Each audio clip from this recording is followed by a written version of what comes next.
Hello. Good evening, everyone. Hi, Steve. Hi, Kez. Hi. Good evening. Welcome, chat. We'll go through chat in a little while, but we've got two special guests this evening. We've got the professional hobbyists, as I call them, Kez and Steve. Obviously work for Xodis, but in your spare time, as you can see, what spare time you have, you've got tanks behind you, so we'll talk about that.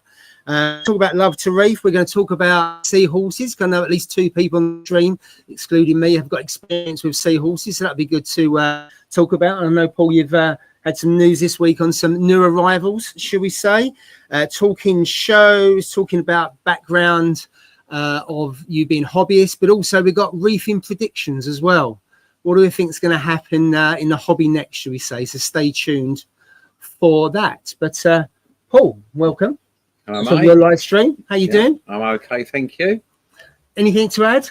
Or should we go straight into getting a little bit excited because I'm off to America next week. Oh, okay. Yeah. Going to Reef Palooza and see a few people while I'm over there as well. So yeah, really looking forward to that. Behind with everything like I always am. Yeah. Still haven't last minute. Still haven't packed my pants yet. That's too much information. But there you go. Yeah. Right, I tell you what we'll do. We'll go through the chat first of all, and then we'll get into one of the topics. So let's see who's around. Thank you for everyone who's joined this evening on a Thursday evening before Good Friday. So thank you very much. Hopefully you're all prepared for Easter. Long weekend for a lot of people, unless you work in retail, in which case you'll be working. Yeah. Unlike me. Right, Johnny boys first. Hello, John. I know, John, you've got to go, haven't you, at 5 to 8 for your family Zoom at 8 o'clock, but then you usually come back later. I met John's friends the other day, Harry. Yeah, they came down especially to see us. Harry and Carl. So nice recommendation, John. Thanks for that. We spent a bit of time with the boys and took them behind the scenes and what have you. So I'm looking forward to seeing you, John, on at Love to Reef as well. Hopefully, I'm on the ponce now. Hopefully, you're going to bring me one of these special mugs. Oh, yeah, he said he's bringing some mugs down. That's right, because he was talking last time. He said about introducing and bringing some people down. So they obviously came up. They came That's up. Nice. Yeah. I met him this week. Yeah. Excellent. Norfolk Reefers in. Good morning to you. Good evening to you, Matt. Hope you're doing well. Techers, hiya, Techers. And we have Steve. Hi, Steve. I caught some of your live stream last night. It was good. Good to see you. Reefy Reese. Good evening to you. Hiya, Deborah. Hope you're well. And just go down. We've got Reef and Teeth. Hi, not Jamie. long now. Yeah, a month. Saturday. Yeah, no, it's 4 weeks to Saturday. Jamie was helping me on Monday when I was smashing a display tank together. He came in and volunteered for a morning with me, but I'm not sure that he probably enjoyed most of it. I saw the posts on that one. Smashed my head really bad on the shelf as I was trying to plant some corals in the display tank. But dare I say it? The picture of after didn't look much different than before. Did you frag a lot of stuff? What it was is I was reorganising stuff. Barry was complaining. So the answer's no. No. Basically, what it was is you couldn't get an algae magnet past some of the stuff. So I was smashing stuff out because Barry asked me to, and then I didn't have any idea where I was going to put it. Right.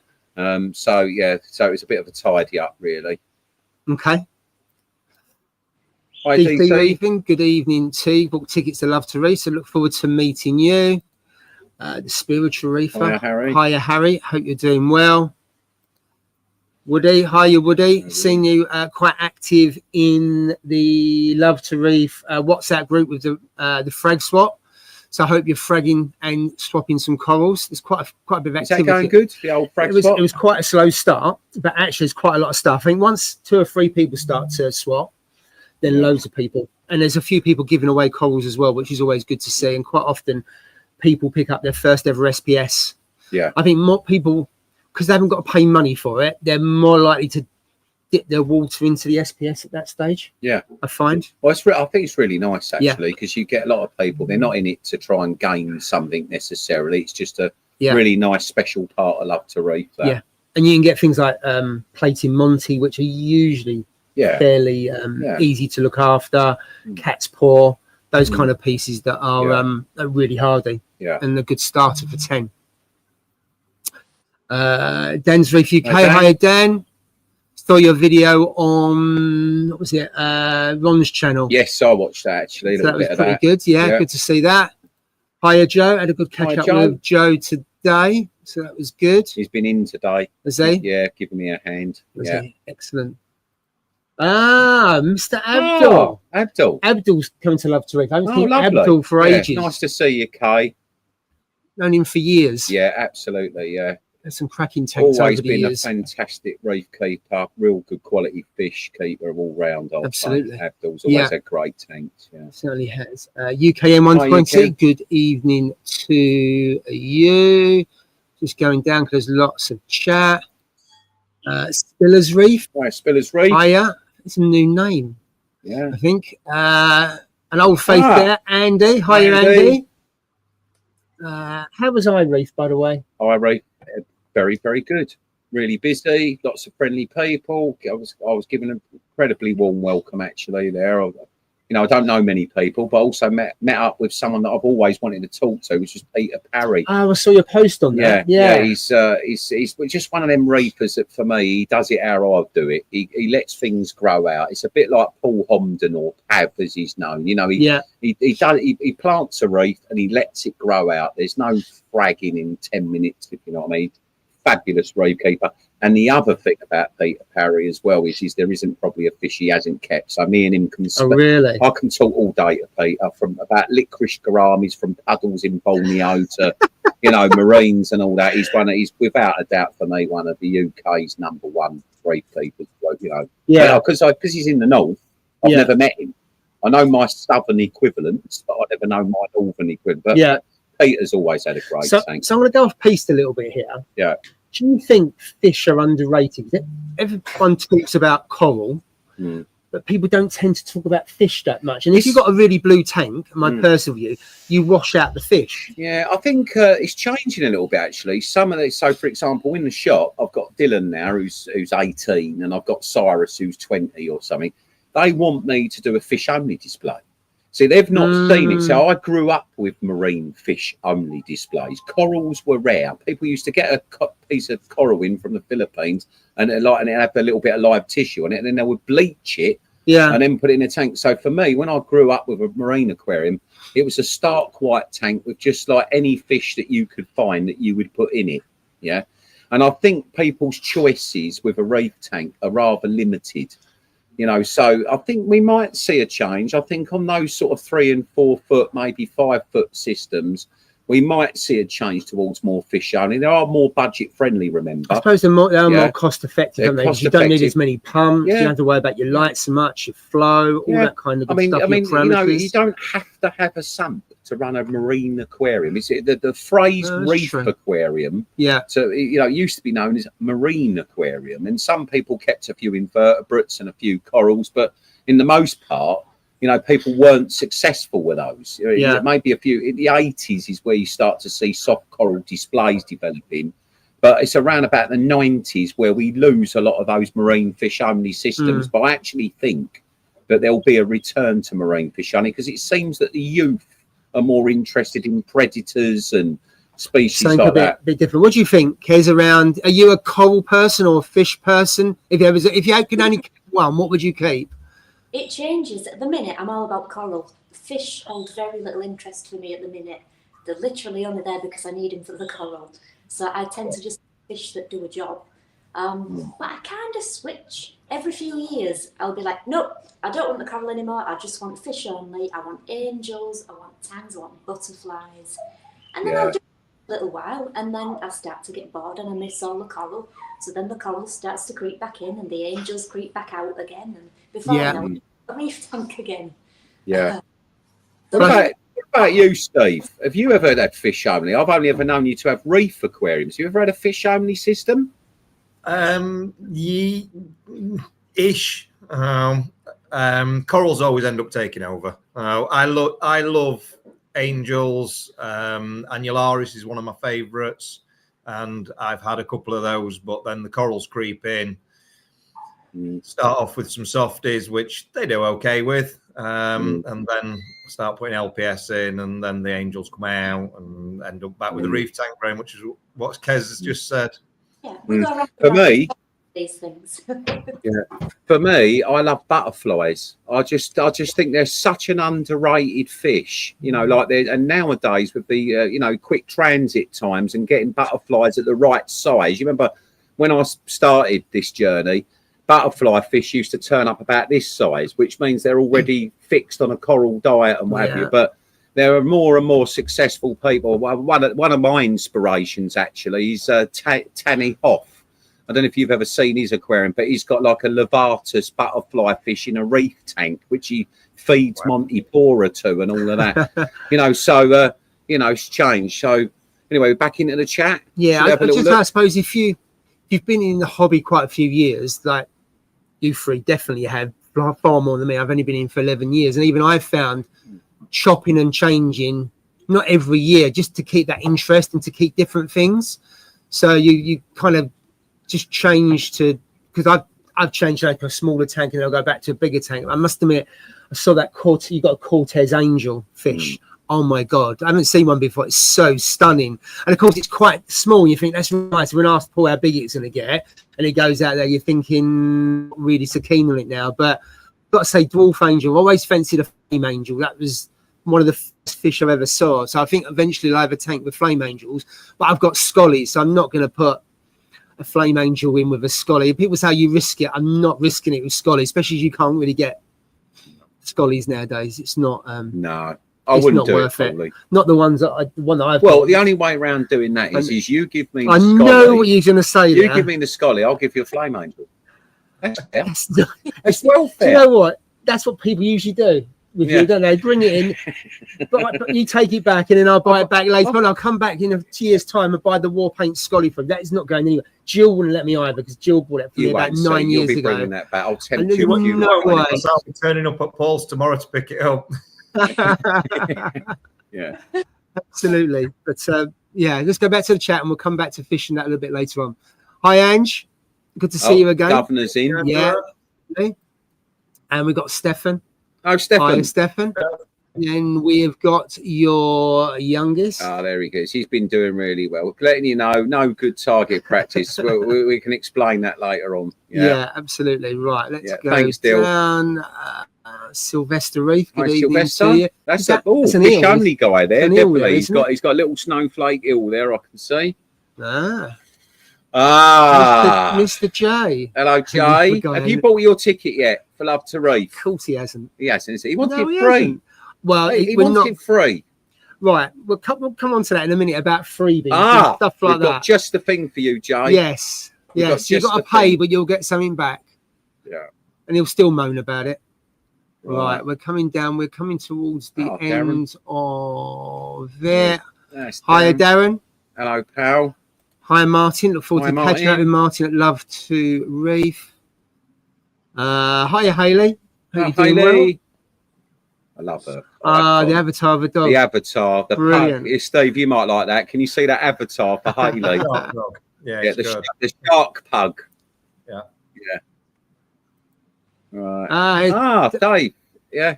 How you doing? You're I got his. I was just about to say, because I've been messaging Dave and he's been saying he's buying a ticket. So obviously he's bought it from you. Excellent. I think he's been in today. He's been having his lights fixed. Hopefully his lights fixed anyway. Yeah. That's it. And I think I think there's just one down there. Jason there. Hi, Jason. Jason from Jason and Debbie. Yeah. Hi, Harren's Reef. Good evening to you. And we've got the last one there. Hi, we've got John B of Anything. Good evening to you. So we've done the chat and we'll come back to the chat a little bit later on. Shall we talk about show and Love to Reef? So, Jay, this is especially for you, Jay. Right, so we've got 20 quid here, Jay. I need 20 quid from you because you're going to buy out a ticket. So I'm going to give it to Paul. Thank you very much. And then Paul, Jay, this is your money. So. And then what I'll do before about 14 days before, I'll get a ticket. And then when you turn up on the day, you'll see Jill, or maybe Jill if she's on the door, and you'll get one of these. That's kindly been donated. Let's get that right. There you go. There we go. By Xodis and Steve. So it's Steve, do you want to explain, as you know this more than me? It's an ICP. So it's ICP OES from ATI.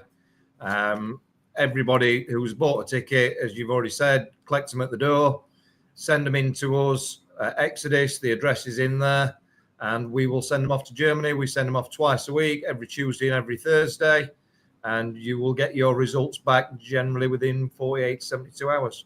Yeah, that's a superb, generous donation from Xodis. Absolutely fantastic. I was really touched by that, Steve, because that basically cancels out whoever's put, even though the £20, of course, we're trying to raise money for charity as well, but it cancels out that £20. There's no excuse. Get your tickets for Love to Reef. What's left for about 30, 40 tickets? Yeah, so we've sold nearly 80% of the tickets. We're still up on last year. It will sell out on the basis of what we did last year.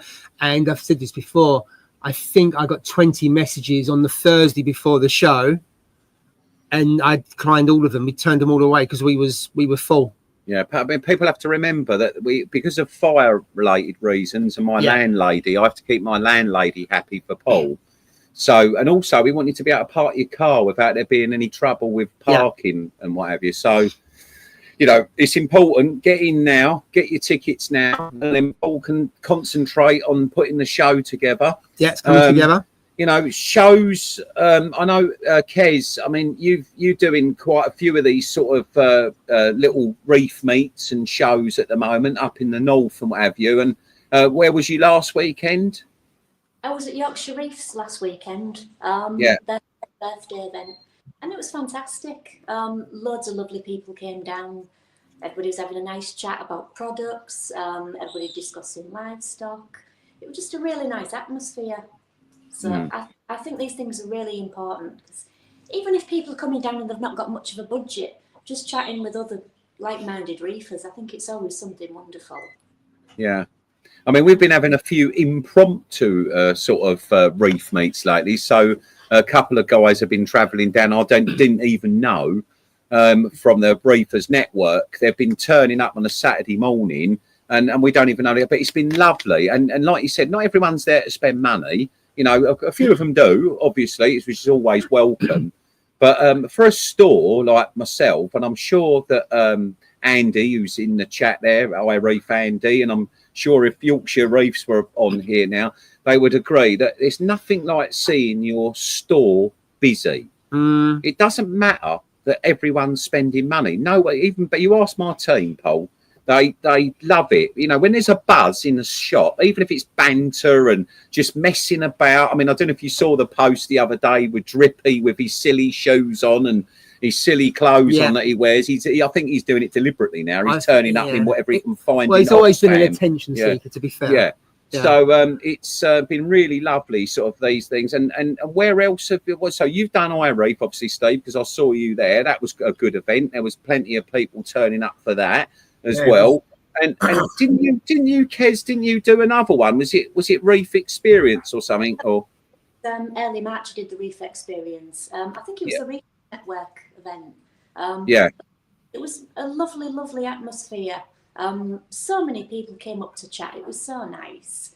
And like I was saying earlier, there's a surprising amount of lady reefers nowadays, which is always really good. Well, that's something actually links in quite nicely, because for those of you that are in the chat, I know that Matt, for example, Roxanne watches some of these now, these live streams and things. But it's nice to see a more female element joining in. And I know we've got Debbie in there tonight. We've got Hayley in there as well. It's definitely changed lately in terms of the mix of people.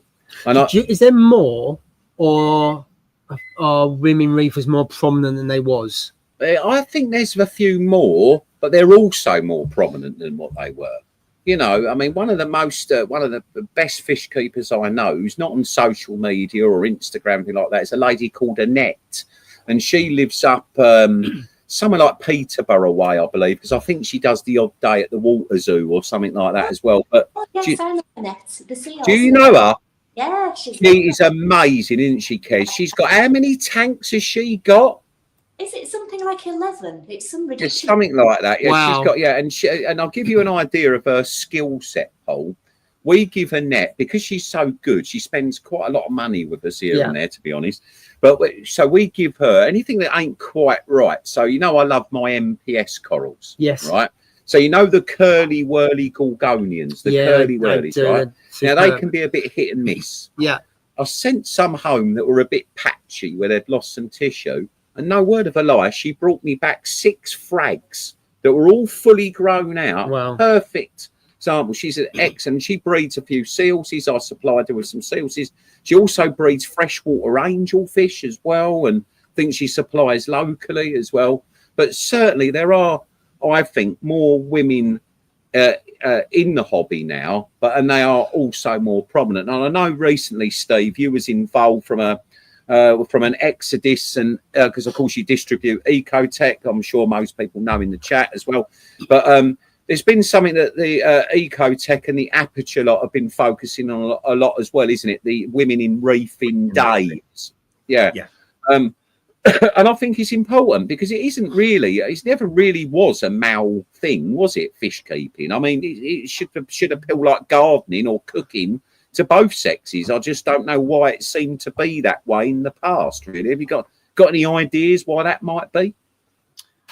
I don't know why we've been a male-dominated hobby for such a long time, and I can't answer why. No, what can I? We were discussing earlier. It's lovely to see a lot more women coming into the hobby, and controversially or not, as I said, I do feel that women have got a little bit more of an eye for it than what us men have. They certainly seem to be able to grow some really stunning tanks. I mean, obviously, I go to shows all around the world, and I spoke to a lot of people, and I have seen over the past certainly 4 or 5 years in America, a lot more female hobbyists, and you start chatting to them, and obviously the pictures come out, and the tanks are stunning. Well, let's be honest. Let's be honest. You've met someone I've not met yet, but Amara's Reef, Maria. I mean, there ain't any better tank than that, is there, in terms of SPS? I walked through the door of Maria's house, and her and Christos, her husband, are absolutely amazing people. And I stopped. And I think that is probably one of the only tanks ever that I have literally just stopped in my tracks to just try and take in what I was seeing. It is stunning. And she's serious coral addict, and she's got a downstairs basement. Downstairs in the video, there's definitely a coral addiction there for sure. Yeah, and I know the Yorkshire Reefer. He's been there twice now, isn't he? He has. Yeah, I mean, it must be something to visit it twice. So that's all I can say. So I think what I like about it is how unique as well. I know it's full of SPS, but it's the unique shape of not just the tank itself, but it's not like a traditional thick 7 foot, that kind of length, is it? It looks kind of square. I don't know if is it in the middle of a room, or is it back onto something? It's unclear. No, it's in the middle of the room. I'm not sure on the dimensions. I would say probably 6 by 6 by 30. It's a big tank. And the scape is all branches, and when she runs out of space, she buys another branch and tie wraps it in. Wow. So it started off that small, and then it's just kind of gradually got bigger of each until she touches the glass. Pretty much. Is that it's all balanced on one branch coming up at the back. So it's just all balanced across. Is it a bare bottom tank, that one? Majority bare bottom. She does have a little bit of sand in there for the wrasse. I love a bare bottom. Just thought I'd get that in there. But it's true, I have several bare bottom tanks, Steve. I don't know what you was thinking then with that little grin in your face, that little glint in your eye. So do you think it's easier? Because you argue it's not as easy on the eye, because sand, I think, from just the look and feel looks better. Is it? Do you think it's it? Because I've never had a bare bottom tank. Do you think it's easier to look after? No, because I think sand is, as Steve has suffered and I've suffered for a number, you always end up with a dirty bottom. You know, yeah. And one of the things I think people don't realise, the reason for a bare bottom predominantly is flow. Yes, yeah, It's because you haven't flow. got a sandstorm, have you? Well, it's not so much the sandstorm, because a lot of, especially newbies coming in, they always worry, oh, my sand's blowing about. Just leave it, who cares, right? But obviously, to the eye, it's not so pleasing. Yeah. But the reality is that if you imagine that when you have sand, the flow is dragged on it, a bit like opening your window on a motorway and sticking your arm out of a window. It creates drag. Yeah. So if you want the best, and certainly it's not just all about SPS bare bottom either. One of the things I've noticed that if you want to do an MPS aquarium, if you're brave enough, you want to be able to change all of the water column or 50% of the water column. So it kicks off all the detritus up as well, so it pulls it out. Absolutely. So certainly from a maintenance perspective, with something as nutrient heavy as MPS corals, then you would definitely, I think, a bare bottom's fundamental. Yeah. You know, where the problems are is, and I've seen people worry about it a little bit too much, is that people go, oh yeah, but I like wrasse. Well, I've had wrasse in bare bottoms that should have a sand bed, and they very quickly learn to find somewhere they'll find somewhere, providing, I mean, I've got bare bottoms on the sumps, if for example, in the farm just down there, and there's yellow towels in it, there is Trispilis wrasse in it, and they all learn to cope eventually. So they'll just put their head in a rock and their tail they'll just wedge themselves in a gap and spin a cocoon as they would do in the sand bed. So you know, they can adapt to it. But I think more than anything, I think with a bare bottom, I know that with Steve, I visited Steve a while ago, and you were struggling, Steve, weren't you, when the with a sort of an annoying, I've suffered with diatoms, you were suffering a bit of cyanobacteria for a while on the sand bed, weren't you? And that's what I'm saying. They're a nutrient trap. So as much as, you know, and don't forget me wrong, because I sell sand for a living. So you'd think I'll be all over it, wouldn't you, selling it? But I'm saying there are times where sand, I think, is really beneficial, like on some of my nano tanks, because that gives you another surface area. We have to remember that our sand bed is equally as important as a biological filter as our rock work is. So there's a sort of, you know, catch-22 in an SPS system. You're looking for high velocity, high water flow, and you're probably already a consummate Aquarius by the time that you get to keeping SPS corals in a serious nature. So you know how to manage water. But if you're setting up a nano tank with, say, 2 or 3 kilos of rock in it, that sand bed will hold more bacteria than any bio ball probably, or anything. It takes longer, doesn't it, to get your tank up to that 12-month period? It'd be longer than that if you're if you haven't got sand. Kez, what's your thoughts on sand or not to sand? You was going to say bare bottom or no? No, I was being all polite there. I was keeping it clean. I got to have some decorum on this. Okay. Sorry, we interrupted you, Kez, or Paul did. Go on. I've had quite a few arguments with people this year over this, because when I set my water box 20 up, I did similar to Mara's Reef. I had a big rock tree in the middle, and I wanted bare bottom because it's going to be all SPS, and I wanted a ton of flow in there. And with it being a nano tank, I thought if I've got a ton of flow in there, like Paul said, it'll be a sandstorm. So I went completely bare bottom, and everybody slated me for it. Everybody kept saying, oh, Kez, put some sand in that tank. For God's sake, get some sand in there. And I won't, and I will not, because I really like bare bottom tanks for all the reasons you've just stated. But I must admit, with my reef tank, I do like the sand in there. So for me, it depends on what you've got going on in there. Yeah. I mean, the other thing I think is another habitat. So when we're thinking about things like copepods and worms and things like that develop, it obviously sandbed does create a natural habitat. I mean, the mud flats of this country, for example, are teeming with life that attracts wading birds and things like that. So you can imagine that's a marine environment that's feeding another. It's rich, isn't it? Yeah, absolutely. So it does. But as I say, if it's SPS, I think bare bottom. If it's MPS, personally, I think bare bottom long term, really. Yeah. Okay, so be good. Put in the chat your current, because I can't do a poll. Put in the chat. Are you sand or bare bottom? And I'll get down to it in a minute. So I'm just going to go through some of the comments, and then we'll come down and have a look to see what people are saying around sand or not to sand. Yeah. Right. Where are we? So there's Jay talking about. Thank you very much. Really looking forward to it, Steve. Very generous. What a gift. Wouldn't come if it was for some sort of discount or a free. That guy is so tight. Can I just say, obviously, those were given by ATI. Yes. Not just Xodis. So Okay, all right, yeah. Shout out to ATI. Yeah, absolutely. Yeah, for sure. Right, just going to go down to see what we got. Right, Yorkshire. Yeah, that has been mentioned once or twice. So, Jay, you sending the money? I haven't got it yet, Jay. It's looking on his PayPal account now. Okay, look, I've got no bank notifications, and you've got my details from the previous 3 years. So we'll see if you can make the payment by 9:30. Right, let's see where we go. Go back to our fish only.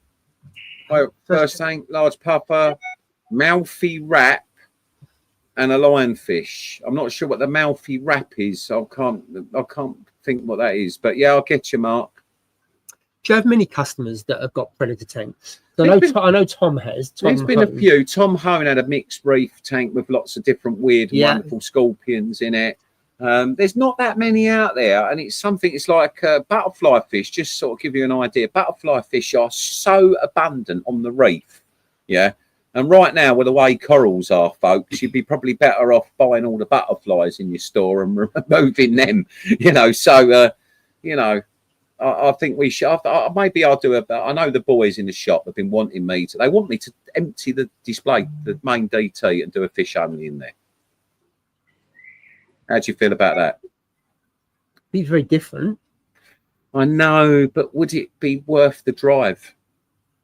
Maybe it would. I don't know. But the boys in the shop, they've always. Could you change one of the others? Maybe. So you've got the Red Sea 425. So that's is that a soft coral? Yeah. But really, for a decent fish only, you need about 5 foot 6. What about down the other end and change the DD one around? Could you Could you take?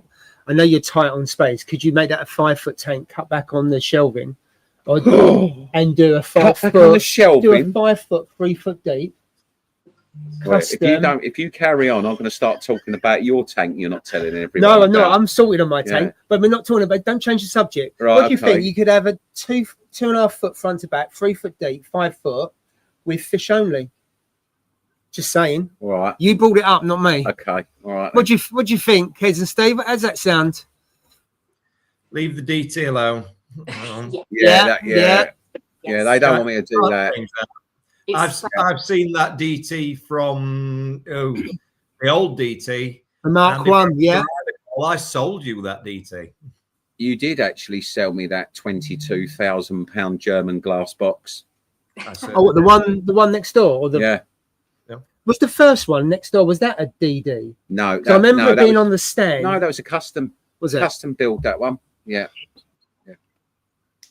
Right, there we go. No, I think I don't think so, Steve. Only I think that you know, as much as I do like it, don't get me wrong, a fish only could look really impressive, but you know, they need, you know, I don't know. How long have you had some of those corals that are in there? How long have you had some of those fish in there?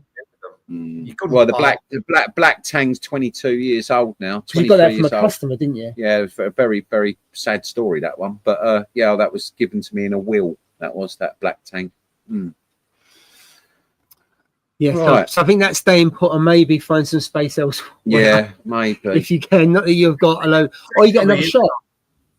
What was that, Steve? Take another unit on. I just about to say, get another shop. No. Well, maybe we need a new site soon. That might be the whole thing. Well, you can do what Swallow's done. They've sold out to Lidl. Well, and they're going somewhere else, aren't they? I could buy it off a Lidl. Yeah. Yeah, that would take some upheaval and other stuff, wouldn't it? Take a few quid. That would. That would. Well, when you got to find the land, which in itself is a big task. Then you probably got to get change of use. Yes. Planning would be a nightmare. Yeah. No. And then you got to build it. I'm not trying to put you off. No. 4 or 5 year project. Maybe 5 year project. Maybe a garden centre. What? So you have a garden centre and you have marine? No, in a garden. Oh. Maybe at some stage. Who knows? Okay. Right, well, you started the rumours there, haven't you? Yeah. There we go. There we go. We got one there. Evening, Angela. We're getting AAC withdrawals. Well, Matt, if you make it down this weekend, mate, I don't know if you. I think he was on the live Facebook thing earlier on. You know, there's some good deals coming up for this weekend. Barry's been pressuring me, so. Yes. Do you want to talk about the offers now? Good. Might as well come on. We'll talk about it now. So we'll forget later on. Well, I haven't got anything in front of me, but yes, there's discounts all over the weekend. Right, shall I go through the chat and then you go through the chat and you'll pull it up. It was prepared as always. Right, let's just go through.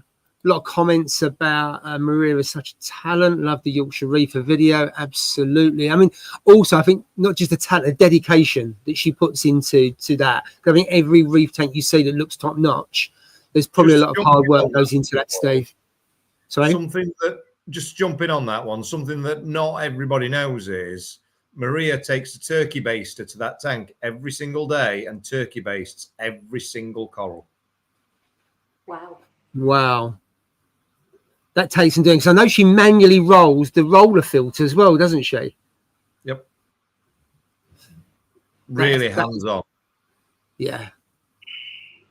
I suppose if you're going to keep that kind of quality of tank, that quality of SPS, and you need to keep it on the money, you have to be on it. Even if you've got all the gizmos in the world, you still need to have tremendous husbandry on that, don't you? Yep. And in her tank, I could not see one coral that did not look absolutely perfect. I can show you through my tank where there's at least 6 that I look at and think,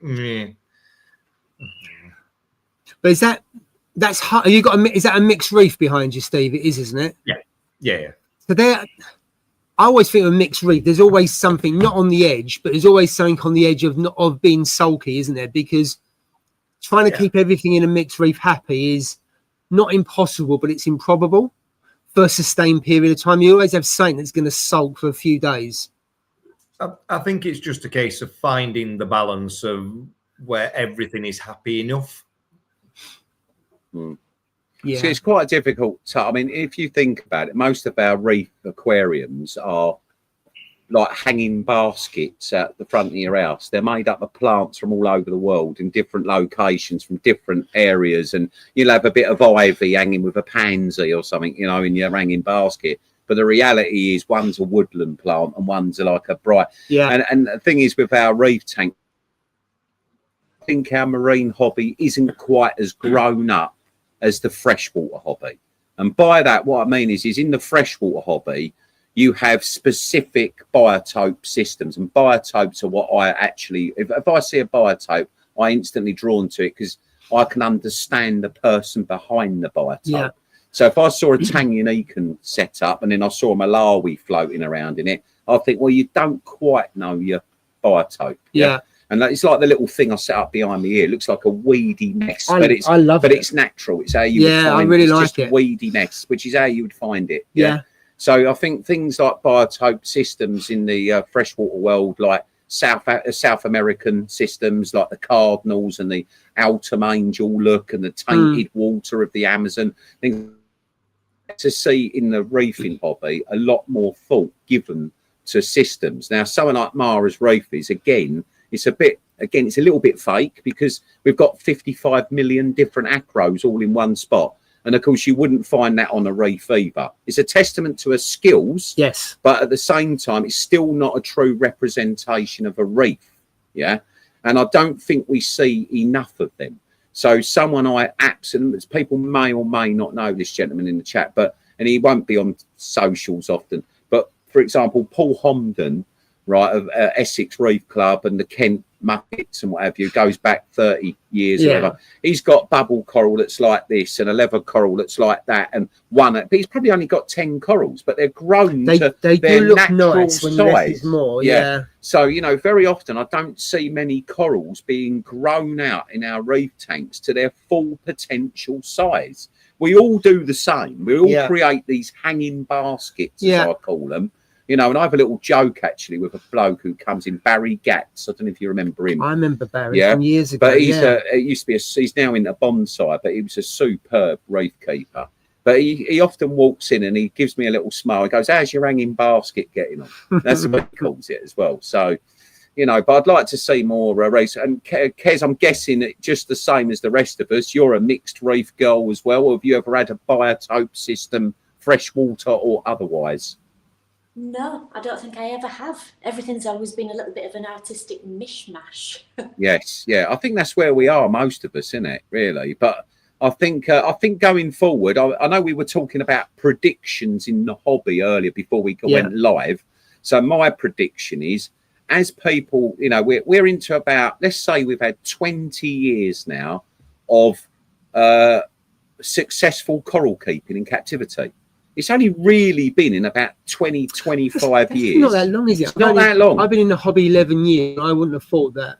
Yeah. It's only about 9 years or so Yeah. that we've kept corals Yeah. successfully. I mean, there were those like David and Terry, David Saxby, Terry Evans. They've had corals for 35 years. Yeah, but in kind of general. But in the general space that hobbyists have got today, I would have said it's only in the last 20 years really that we've seen successful stony coral reef aquarium keeping since those books by Sprung and Foster and Nilsson and things like that. So it's quite a short period. So my prediction is that if we look at the freshwater world, that's been going on since the 40s and 50s, you know, so to give you an idea of scale of time, you know, and the first sort of Amazonian representations, I would say, date from about 1980, say, yeah. So we're a little bit behind, and that's what I mean about we're not quite as grown up as the freshwater hobby just yet. But my predictions are we're going to see more biotopes. That would be mine. Steve, your prediction, you said something earlier on to Paul. What was it you said about your predictions? Yeah, I mean, my prediction is that we will see a lot more nano tanks, just for the simple reason that I think we will see a lot more people coming into the hobby. It's a lot more accessible than it ever has been. There is a lot more on social media about it. And I think it's just a case of a lot of people get excited for that sort of thing and say, I would like that in my home. Well, we've all got that little area that we can put a nano tank. Yeah. So I'd really like to see a lot more younger, a lot more younger people coming into the hobby would be very nice. I think so too. Yeah. Yeah. Did you did see that little? Did you see that little? I think you liked it actually, or Kez, you might have seen it. Did you see that little lad that came into my shop, George's Aquatics? Yes. Yeah. Yeah. He had his little. Yeah, he was 8 years old. He had his little shirt made, and he had, you know, and all of that. He's just so into it. But of course, you know, the pet, from pet licensing perspective, of course, you know, when I was growing up, it didn't really exist. So, you know, I can remember getting on my bike and pedaling to the local pet shop to buy a 50p lemon tetra, you know, like one, because that's all the money I had in my pocket. But of course, that was really inspirational to me as a young kid. But of course, under pet licensing now, we can't sell you anything until 18 years old. Oh, really? I wasn't aware of that. They've got to be with a parent in order. I think it's 16 actually, but you've got to be with a parent in order to be able to buy live animals, which you can understand, you know, but it has sort of took the spark out of the hobby that time when, you know, perhaps a kid, and in fact, this moves into really talking about Kez and Steve a little bit, because, you know, when someone wins a goldfish at the fair, you know, and she or he takes it home, and then, you know, that's the first time that they're interacting. And I don't believe that we should be giving fish out of fair. I'm just saying that's how accessible. That's how a lot of people were. That's how accessible it was. You know, a lot of people's first ever entry into aquatics was through a goldfish in a bowl. Yeah. You know, and I think that sort of leads in a little bit into. I just want to touch just about the new people coming into hobby, Kez. Yeah. Because if I look at it, if you look on social media, if you're a younger person, is the hobby accessible? Because if you look at what's on Instagram and everything else, a lot of tanks are loaded with coral, they're loaded with kit and gear. And I know obviously you sell them and you guys sell them. Is the perception that actually it's not accessible? And do we need to change what we put on social media? Because you'll see the great and the good, and it looks really expensive. You see the nano tanks that are loaded with kit that actually the kit costs more than anything else. I don't know. I'm not too sure. I don't know if the perception is different. I don't know. Do you see where I'm coming from, Kez? What do you think? Yeah, absolutely. And that is something we could all work on, really. Maybe just putting a little cheap and cheerful startup system on there, and just showing that with good husbandry, it doesn't necessarily matter about the equipment you're using. Just being diligent in your fish keeping skills, things are achievable. And obviously, as people get more and more money, they can invest it and improve things. But yeah, it would be a good starting point for some people on a humble budget, just to show that it's achievable. Yeah, because the Red Sea Max Nanos, I think, are a good tank. But you're talking $1,000, Yeah. So and that's without sticking any water in it. Yeah. I think just as Kez said, so I've done many a tank with very basic equipment on. In fact, the new tank that I'm talking about building in Flanges Bar, so where we had the seahorses at home, she wants me to create some little cocktail bar in it, but I want an aquarium in it. But because I'm traveling a lot and not at home a lot, I'm probably going to revert back to my roots and have a sumpler system. I think that's what frightens people. I think sometimes coming into the hobby is not just the expense, it's also the complexity of these. And even the Red Sea Max Nano, which is a fabulous tank, but there is quite a lot of tech about it. We've got apps, we've got this, we've got that. And, and when I look over there in the corner of my eye over there, and I'm looking at my dual aquarium with my some seahorses in it, it's running on air and a canister filter. I think people don't realise, to keep marine fish only, you don't have to have a sump. And if you don't overstock it, you don't have to have a skimmer. And if you don't need the world's greatest lights to run it. And if you accept the limitations of your budget, it's one of the things we do in store. So when someone walks in, we often say to them, if you accept the limitations of your budget, let me tell me what that is, and I'll make that tank work for you in the best possible way.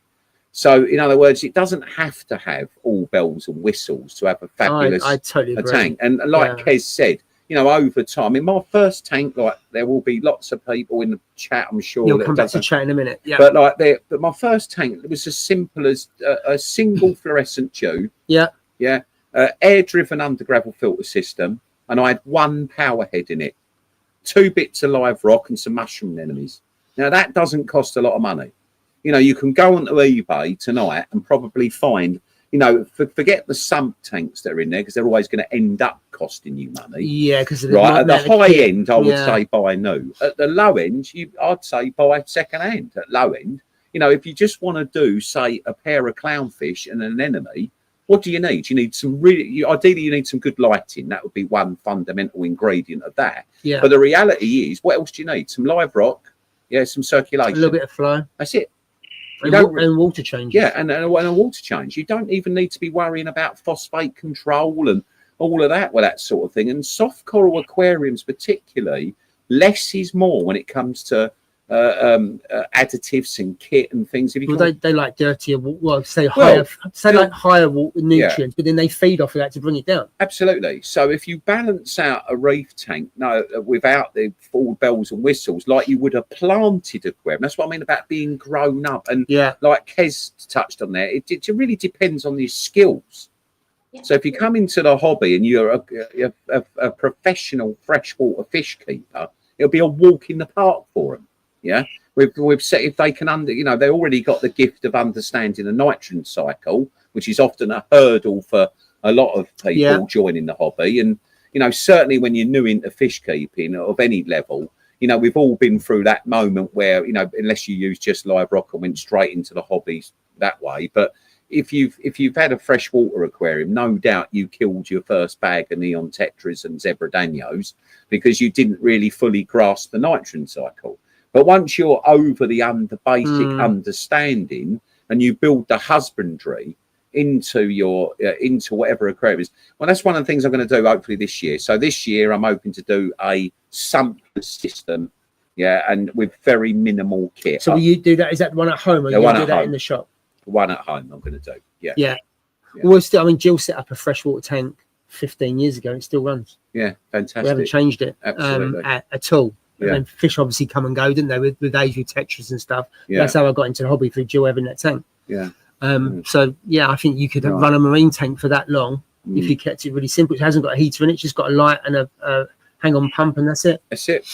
And so it costs virtually zero. We do water change once a month. That is what I think is simple and easy. But there we go. Right, let's go through the chat, because I'm way behind, and then we'll come back to some chat on here. We've got ask Steve how long it's taken him to take the sand out. Have you took your sand out then? I finally got it out. There you go. You gave in. I told you. It took me about 6 weeks to get it out, and I've brought home new sand today to put in this weekend. Ah, no. So we've just been talking about it, and you're putting it back in. Why? My LPS are blowing across the bottom of the tank. The tank's only 16 inches deep. But interestingly enough, I took the last bits of that out probably last week. My redox level has risen by probably 50 points by not having the sand in. Yes, So see? it's loaded with nutrient. Yeah, not just the nutrients, Steve. It's dragging on oxygen. It's pulling the oxygen out of the system. So what does redox mean? So what you're talking jargon, Steve? What you explain what you're talking about? That's all right.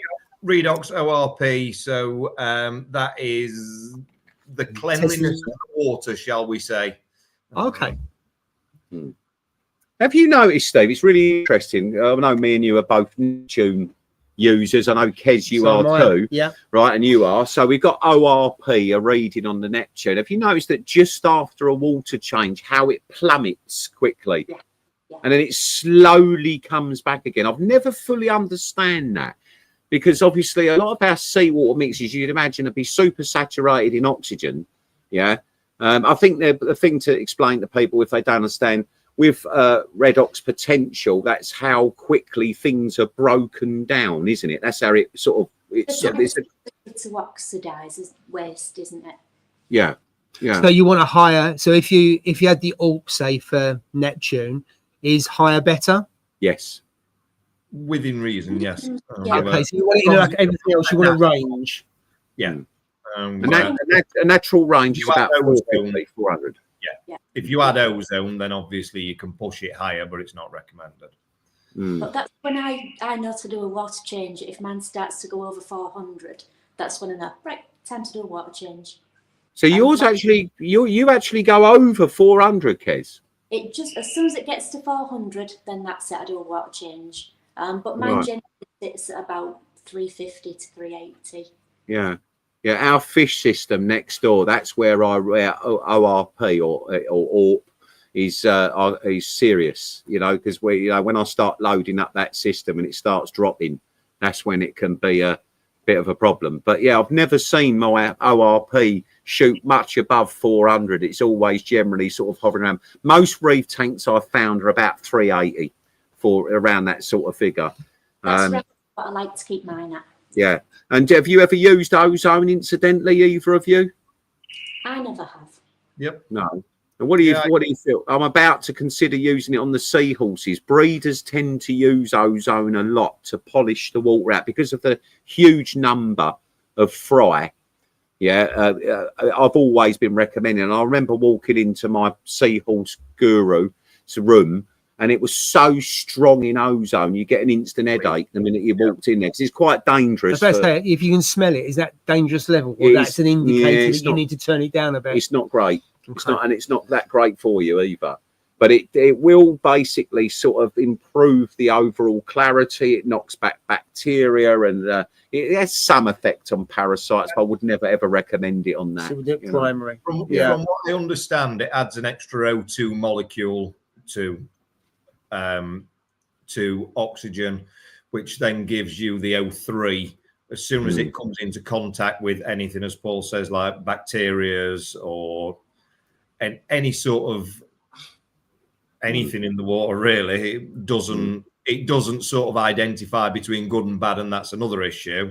It literally explodes because the O3 molecule becomes very volatile. And the only thing it wants to do is just get away. So that's why we use it in a protein skimmer.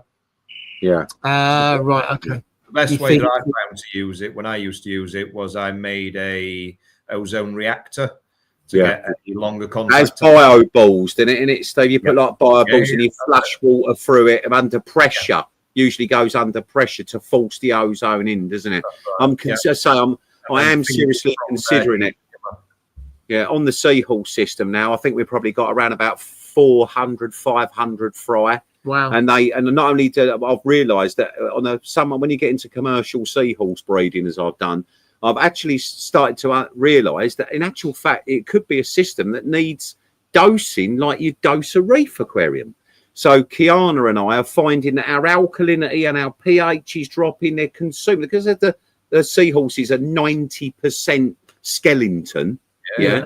Right. They're like so corals. They're consuming. Yeah. So as they elements. grow, it's just like your coral frags. And if you think about it, they grow faster than coral frags. Yeah. So I'm actually starting to wonder whether I should be dosing some sort of 2-part or something to and potentially seals. they could grow quicker just as a cold down because they're taking in the elements, or is it they're basically they'll be healthier? I think they'll be healthier. Rather I than think it's more growth. It's more about health because you could get some sort of birth defects and things like that if the things are not quite right. Right. In all the horses I've bred, holding my hands up, I would have said I've seen 2 with bent noses out of hundreds. So I'm not doing bad, but I'm changing on average out of a 1,000-litre seals system. I'm changing around about 500 or 600 litres a week. It's a lot, isn't it? Yeah. Reptile world as well, Paul. They feed calcium supplements to stop the bones from being deformed. Yeah. Oh. Yeah. Well, we're going to come on to your. But go on, Kes. Go on.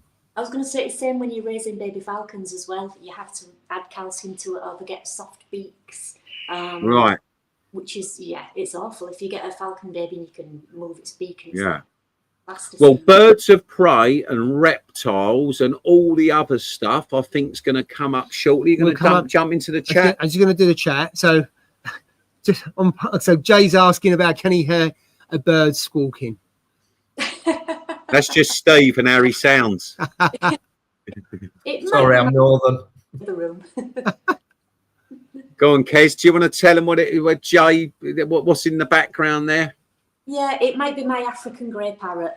He's in a different room and I can still hear him. He just feels left out. Brilliant. We'll come back to that a little bit later. So just going to go into the chat.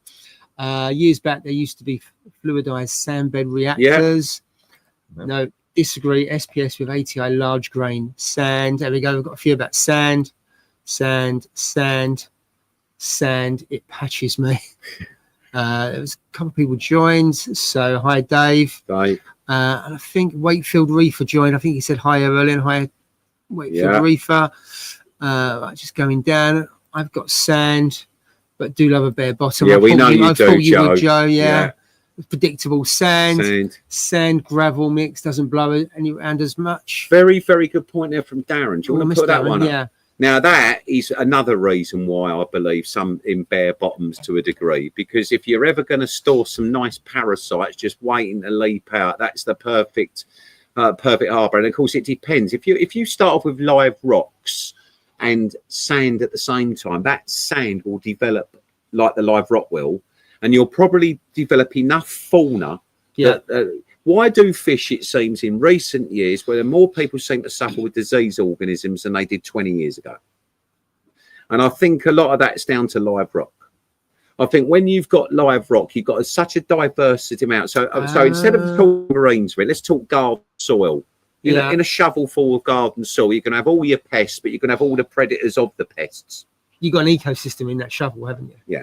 So I think sand can work. It just depends on how it was handled and whatever, So the two together helps to breed what's there. Right, that makes sense. I prefer sand. It looks like a natural reef, but I do love Ron's bare bottom reef. It looks unreal. Absolutely one of my favourite. Yeah, I do love that. I do like his tank. Yeah, lovely tank. That's the one with all the little acans in it. Yeah, it's just one side. They're all next to one another. I don't know if they're fighting or growing into one another. Just sitting there in harmony, what it looks like. Whether it is behind the scenes, I don't know. But you don't see many of those, do you, in terms of a garden of acans? Maybe because they're not as ready available as they used to be. They've not. There's been very few legally available ones, unfortunately. Yeah. Don't do it. This relates to the DT, so don't do it. Don't do it. Sand and argonite mix. Yeah.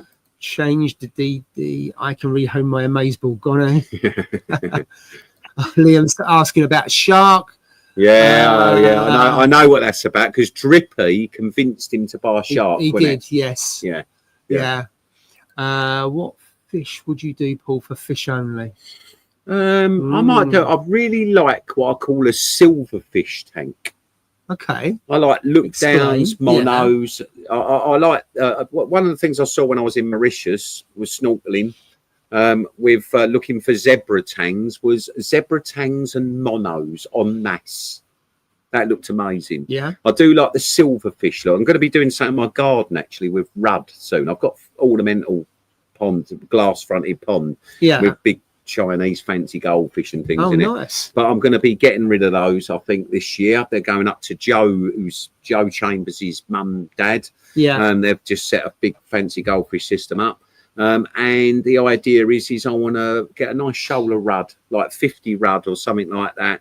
So all silverfish. I do like this fishy fish look, as I call it. Yeah. No. I think Angie's not on. Well, you're paying the bills, darling. I was going to cheapen it up. But there you go. Yeah. Here we go. Aye. So no, So are you going to tell everyone? No, he's not telling anyone. No, because I haven't sorted it out. Well, I kind of sorted it out, but I haven't sorted it out. So no, not yet. Right, So I will be getting a new tank. He won't tell anyone. But not yet. He's getting a new tank. I am getting a new tank. Right. Jill's got away, so I don't know if the nanos will be going. No. They might still stay. Right. I enjoy the nano. One of the best tank I've had is the Red Sea Nano Peninsula. Yeah. Out of all of them, it's the one that Jill hates the most. But there we go. What's that one from Darren? I don't get that one. Oh, so Rob does not like a black tank. Don't he? He thinks it's a waste of space. Does he? Yeah. Well, I have to have a word with him. Well, you think how many tanks he's got? He has not got a black tank. Well, he's not in the club then, is he? You know. Absolutely. Right, check your notifications, Paul. Wait a minute. Oh, hang on. The Yorkshireman, has he actually bought Yes, Oh, I've my got it. God, he's bought a ticket. Well done, Jay. That's it. Thank you. But don't worry, he's only bought a ticket so he can get one of them. Yeah, exactly. Yeah. He'll get that and turn around. What I'll do is I'll take the test out of it and then I'll just give him the envelope at Love to Read. Yeah. I think you may agree or disagree, Paul, but I think that's a fair point. The DT proves you know what you're doing. Yeah, that's why we did it, actually, Tim. I think it showcases. The reason why we put displays in the store is just so that when someone walks into the shop, they will feel some level of confidence. Well, I know that when I've heard from other stores where they walk into a shop and they can't see a reef tank, they don't feel that they may well be in the right spot. So that's why we do it. And I think also the mix, if someone's interested in softies, they might look at the DT and think, that's outside of my well, that's why I've been simplifying it lately. I've actually been deliberately putting in more old school hardy corals. One, because I don't have as much time to tinker, you know, and, you know, a tank like Mara's Reef, like Steve was saying, she's in there turkey basting every day and doing all sorts of things, you know. Care of themselves, but for me, I'm really looking for a more simplistic look. And I think that it's not always about the corals. Buying the best corals doesn't mean you've got the best reef tank. It's true. It's what you do with the plants in a garden, shall we say, that makes a garden look like it does. Yeah, you've got to be artistic with it, haven't you? Absolutely, totally. There's got to be some, and that's where I think as well a lot of benefits from a reef tank, not for especially from obviously you learn a lot about chemistry, biology, and things like that, but gives you that moment of creativity. And I know that was really important for people in lockdown. Yeah, that gave them a good chance to focus on something and get creative. You know, the 6 months of the year. Let's be honest. If you have got a garden for about 6 months of the year, if you're lucky, you can play in it. But for the rest of this year, what do you do? So having a tropical indoor garden of sorts is a nice release, isn't it? I think it is. Yeah, unless something's wrong with it, in which case the pressure level goes through the roof. Course, but absolutely. I think also if people can keep a reef for a long time, I think it's really rewarding as well. I think once you've been through kind of 18 months, 24 months, I think it can become easier. Yeah, it becomes a bit more established. You can get into a routine. It's just a case of whether people get bored or not. Yeah. But I think it's really nice being able to grow out corals from kind of a 1 inch frag. If you've got the size to take it to kind of 6, 9, 12 inches, I don't think there's, other than fish breeding in your tank, I don't think there's anything more, I think, satisfying than watching corals grow out. I don't know, what do you think, Kez and Steve, in terms of what gives you the buzz in the hobby? Well, my tank was started off not even frags. It was started off crumbs of frags. And I mean, like my avatar chalice now is like about 10 inch across. It was literally the size of my thumbnail 2 years ago.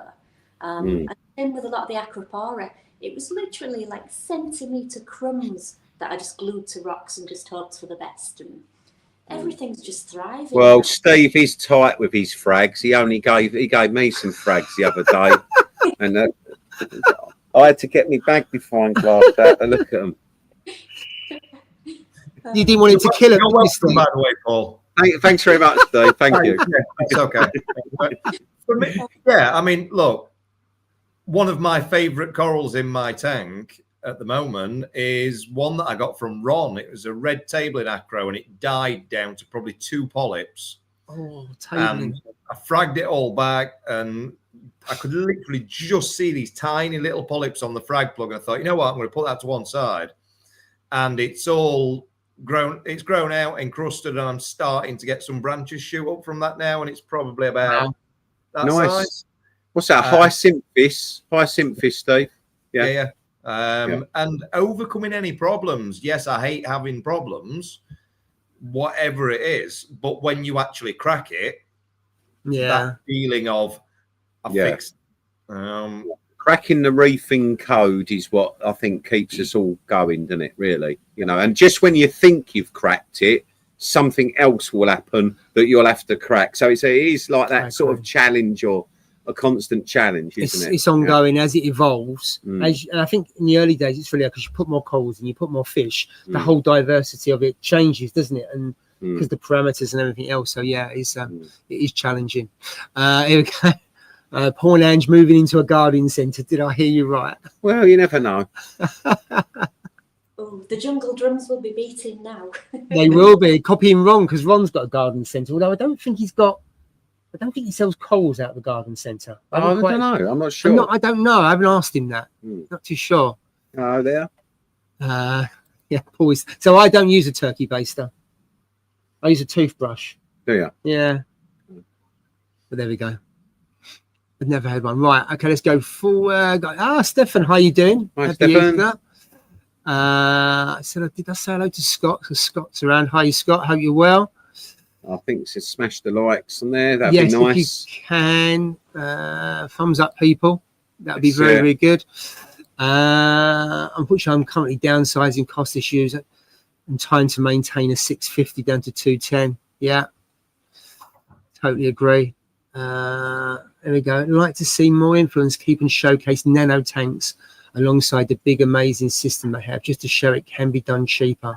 Yeah, we try and do that in store, Dan. I'm sure you've seen we do quite a few nanos in store, but I do know what you mean. You do sometimes that might be something actually we can all, like Kez was saying, something can be worked on, because if you can do an inspirational nano tank. To be fair, Ron's tank's pretty small, isn't it? It's not huge, is it? I don't know the size, right, but what's that? A 3 foot? Ron's got a 2 foot or 3 foot or something. I think it's 3. It looks like it's 3 foot. But I mean, certainly smaller tanks that look amazing, because we've got to remember as well now, new build housing doesn't allow for 6 foot monsters or 7 foot monsters. That's the change. So but the nano tanks, as you say, they can go in most rooms, can't they?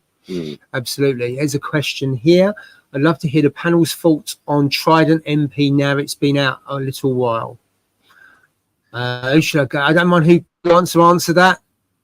We actually had this conversation this week between me and Paul. Okay, so how did the conversation go? Well, because the truth is, I haven't yet been able to actually own a Trident MP, but I've sold quite a number of them. Because the demand has been that high that I can't pilfer any stock. Oh, really? And in fact, Steve also, of course, who distributes Neptune, along with Kez and whatever.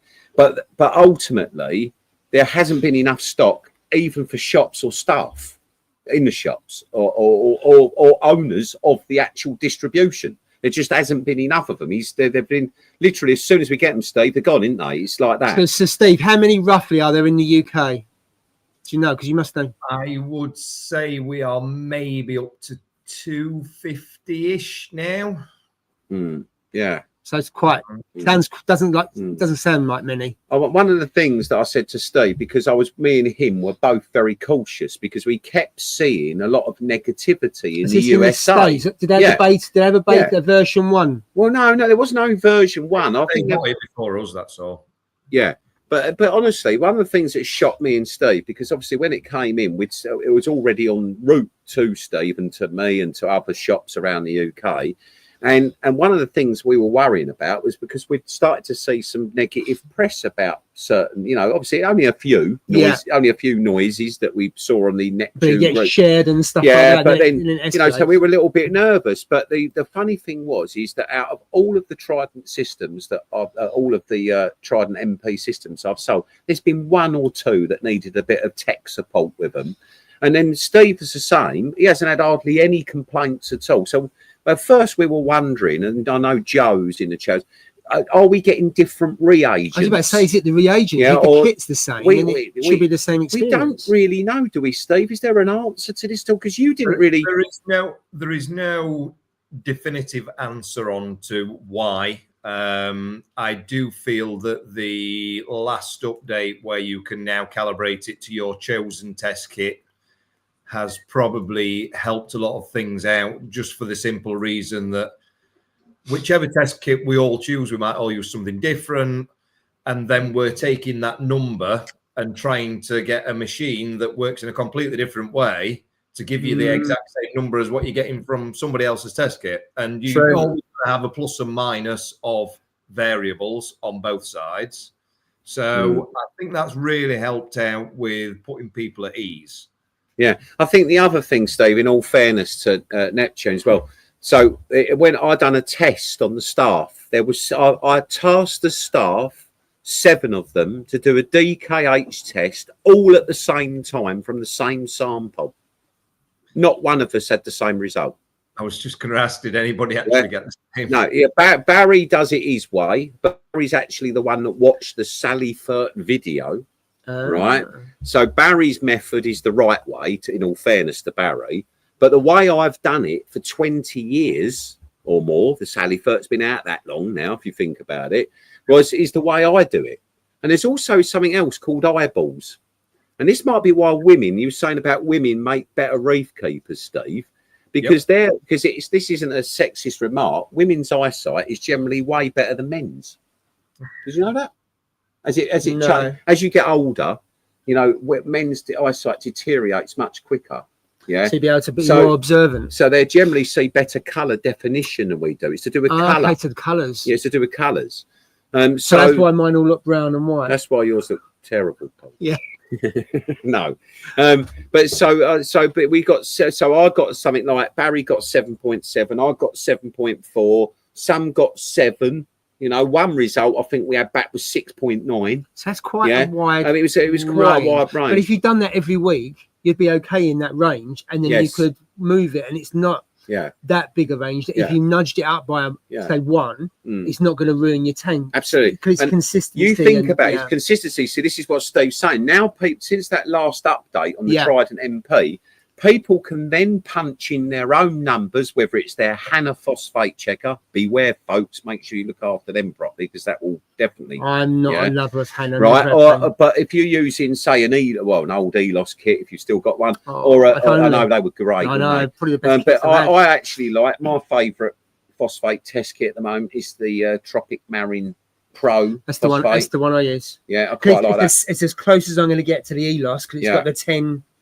Colours. I used the nice one been using that for alkalinity. Yes. I haven't tried it a lot because it's all on the actual I've got an syringe. older one. If you try the new one, you've got all the readings are on the side of the syringe. That's right, Steve, isn't it? It's like the Red Sea one, but it's on the. No, this has actually got your DKH written on it. Oh, is it? No, I haven't got an older one. Oh, okay, I have to look at that one. Anyway, let's get back into the chat, and then I'm going to do a little bit about Kev and Steve. Right, let's have a look. What can you get for a score nowadays? Yeah. Well, it's not even a score. You get your money back in gifts and goodness. So what more could you want? The DD Reef Pro 70 900. I mean, sorry, superb tank. Yeah, true. I had one for because you sold it to me for nearly 5 years, and it looked as good when I sold it as when I bought it. Well, you ain't going to return it, are you? No, someone else bought it for me, so I can buy another one in a few years' time because I missed it. Yeah. They are brilliant. There we go. Bit of love there. What's that? Oxygen reduction potential. ORP. ORP. And then we're talking about it there. Mine's never gone above 180 to 230. thought maybe a probe was faulty, but it was all free. Didn't want to complain. Flow could be circulation or something like that, couldn't it? Gassing off. So more flow. Yeah. And Darren, maybe just look over things. So flow rate, things like skimming capacity, that sort of thing might be something worth looking at. Maybe even, you know, I think I've seen pictures of tank. You don't look overstocked with fish, but of course, the more fish you have, the more likely your ORP will drop, I would say. Okay. Yeah. Makes sense. Right. Wow. Dosing for seahorses. That's fascinating. Yeah. Right. I'm just going to skip through these. Cares and birds of prey. Bow select. Yeah, we'll get there in a minute. Afternoon, everyone. Hiya. Thanks for joining. Water cod tank, Paul. Yeah, like it, Liam. That's good. Right. I'll have cod. That'd look good. Cod tank. Jay still hasn't used his Reef's Elements one from last year. He's saving it. He probably hasn't because he's got to pay the postage. Oh, yeah. Right, here we go. Got a question here. Question for Stephen. Cares gun to your head. Which do you prefer? No, I love what Oh, here we go. Right, go on then. Over to you. Are we going to get a picket fence answer? I think, in all honesty, it depends on what sort of system you're running. Yeah, Okay. I was going to say the exact same. And what sort of person you are.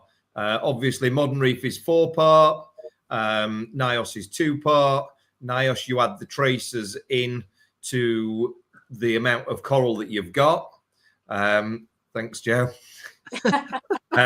Whereas with the Modern Reef, it's a fixed trace element that's in the bottle.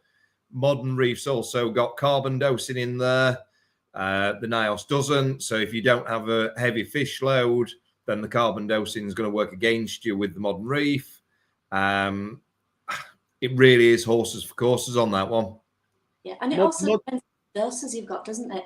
For example, I've got a 4-head doser on this tank, so I'm running Modern Reef on this one. My nano tank, I've only got a 2-head doser, so I'm using the NIOS 2-part on that one. I think if we're just looking at simplicity, value for money, being able to get it all in 2 bottles, NIOS is the way to go with it. If you are looking at something a little bit more techie, shall we say, and you do have, as Kes says, that 4-way doser, then Modern Reef. But I would say you do want to be having a bit of a heavier bio load on your system.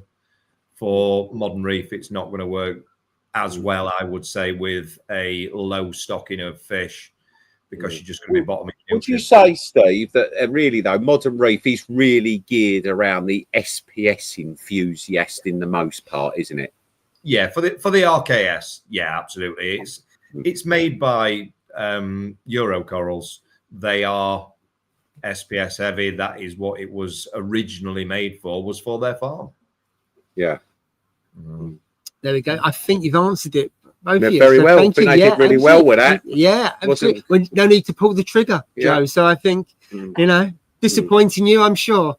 Right, on to some other comments. The continued changes in the reef tank as it matures is what keeps me interested. My tank is over 20 years old and went through many stages. If it was easy, I'd get bored. That's absolutely true. If it was easy, that's absolutely true, isn't it? I mean, if it was easy, we wouldn't even be sat here tonight, would we? That's true. It's the truth. Yeah. Yeah. Joe's saying about his NP has been perfect. Yeah. Since the last update. That's because he hasn't plugged it in yet. Well, there could be that. I'm assuming that Tom. Looking forward to Love to Reef. Yeah, good to have you there. I'm looking after that frag for you, mate. Don't you worry. Oh, I might be coming to Love to Reef now. Oh, had your lift off of Lee. Excellent. Cool. I met a gentleman at iReef. He's a really nice guy. He's got a lovely tank as well. Cool. Nice. So if you want a ticket, you can go to the AAC website and you can buy it online now, or you can message me. A lot of people now going to the AAC website, which is excellent because then it actually saves me time and it's nice and convenient for individuals. And we've got to send payment to me. So yeah, lots of different ways you can pay for the ticket. Right, let's go down. We're way behind on the chat. It's been some fantastic chat. Thank you very much. If I miss a comment, and apologies, please put it on there again, and hopefully I won't miss it a second time. Lots and lots of chat. So what are people doing for digs? So there's the Green Man Pub, Yeah. which is really nice. I haven't stayed there. I know quite a few of the guys in chat Tom have. has. Steve, Now. I think you've stayed there before, haven't you, Steve? Before. Yep. The food's Yeah, really I'll nice. I've been familiar. And I know people are meeting. There we go. Tom said that a meeting in the evening on the Friday night. I'd be surprised if it wasn't full by now. But Well, maybe. I know when we did a reefing audience with, there was about 50% of the hotel was took over for the reefing thing. But there are other hotels as well, so around. So yeah. Bristol Reefer. Hi, Bristol Got my Reefer. ticket today. Oh, fantastic! Brilliant. Thank you. Excellent. And we are now. Oh, we just a couple more people. So Steve has joined us as usual, and Alan. Because I know Alan's bought tickets. Because I think I can't remember if he bought tickets. Yeah. I remember the name. Just go back to Steve for a minute. Yeah. Just want to say this gentleman has been looking after me on and off for years, and he's been in today to say to me, he knows I'm going away for 10 days. Yeah. And he said to me today, he says he's going to turn up here every single day and make sure that everything's okay with the shop while I'm away. So thank you very much, Steve. It means a lot to me, pal. Excellent. Nice one. Thank you. Right, we're up to date on the chat. So where are we going now? Are we going with the lovely Kez and the lovely Steve in terms of the hobbyists? Yeah, let's get into let's I think we should start with ladies first. So Kez, I was saying, I've said this before, I've said this about you before, and I'm sure there'll be people in the chat that you already know. And of course, Steve, obviously, we know that obviously you work for Steve as part of the Xodis crew, but behind that, I mean, I've always said you're one of the most interesting women I've ever met.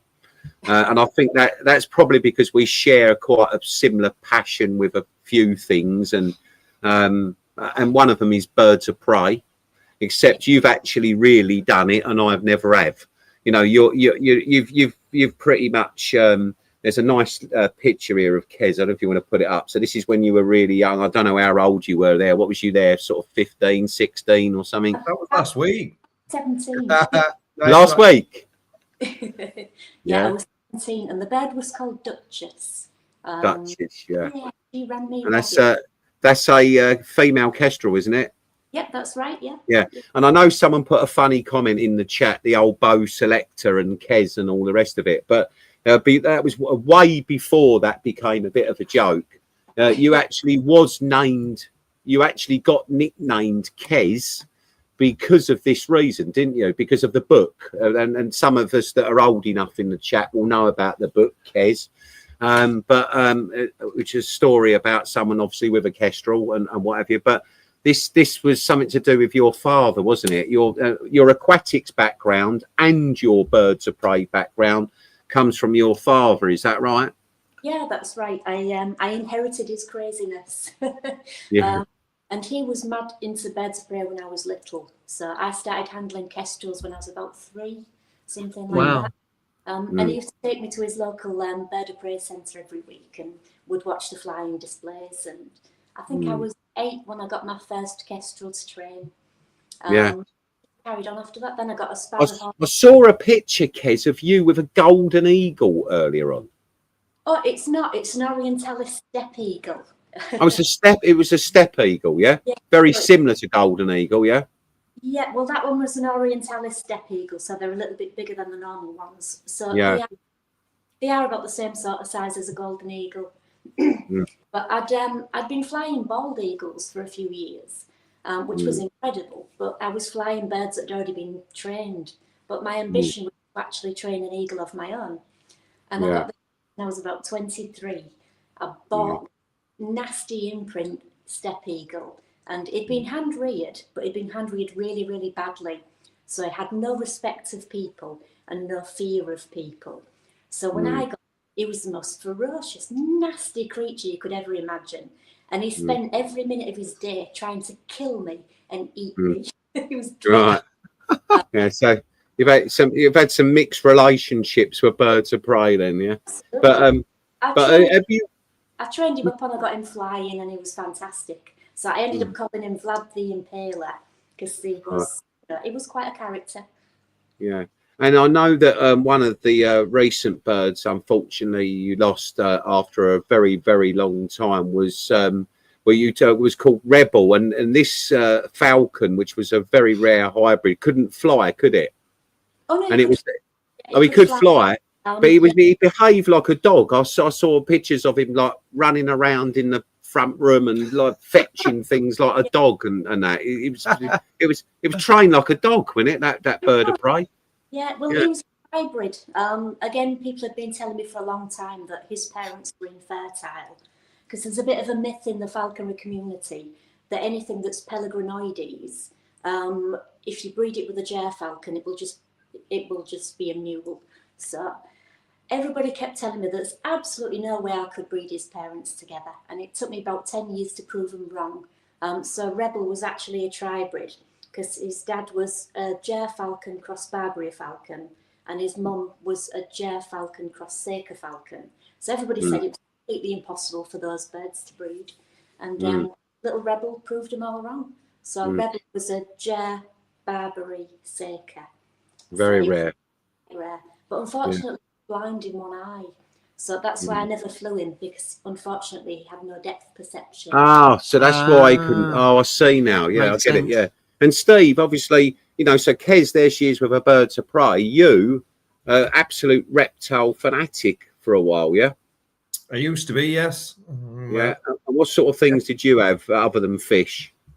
Reptile-wise. At one point before we had children, our spare room had, I think it was 20 plus fish tanks and probably about the same, maybe 12 or 15 vivariums in there. Wow. So everything from leopard geckos, boss monitors, iguanas, plume basilisks, Chinese water dragons, bearded dragons. I was only into lizards, and then from that I went more into sort of chameleons. Did a bit of breeding with Chinese water dragons, leopard geckos, beardies, and Yemen chameleons. I wanted to breed panthers, but never happened. Yeah, I know a man who does panther breeding. Actually locally to us. Helped me actually build the first shop. Yeah, he's quite into it. Yeah, crazy Cams down in Nazing. You might have heard of him, but Roy used to help with me.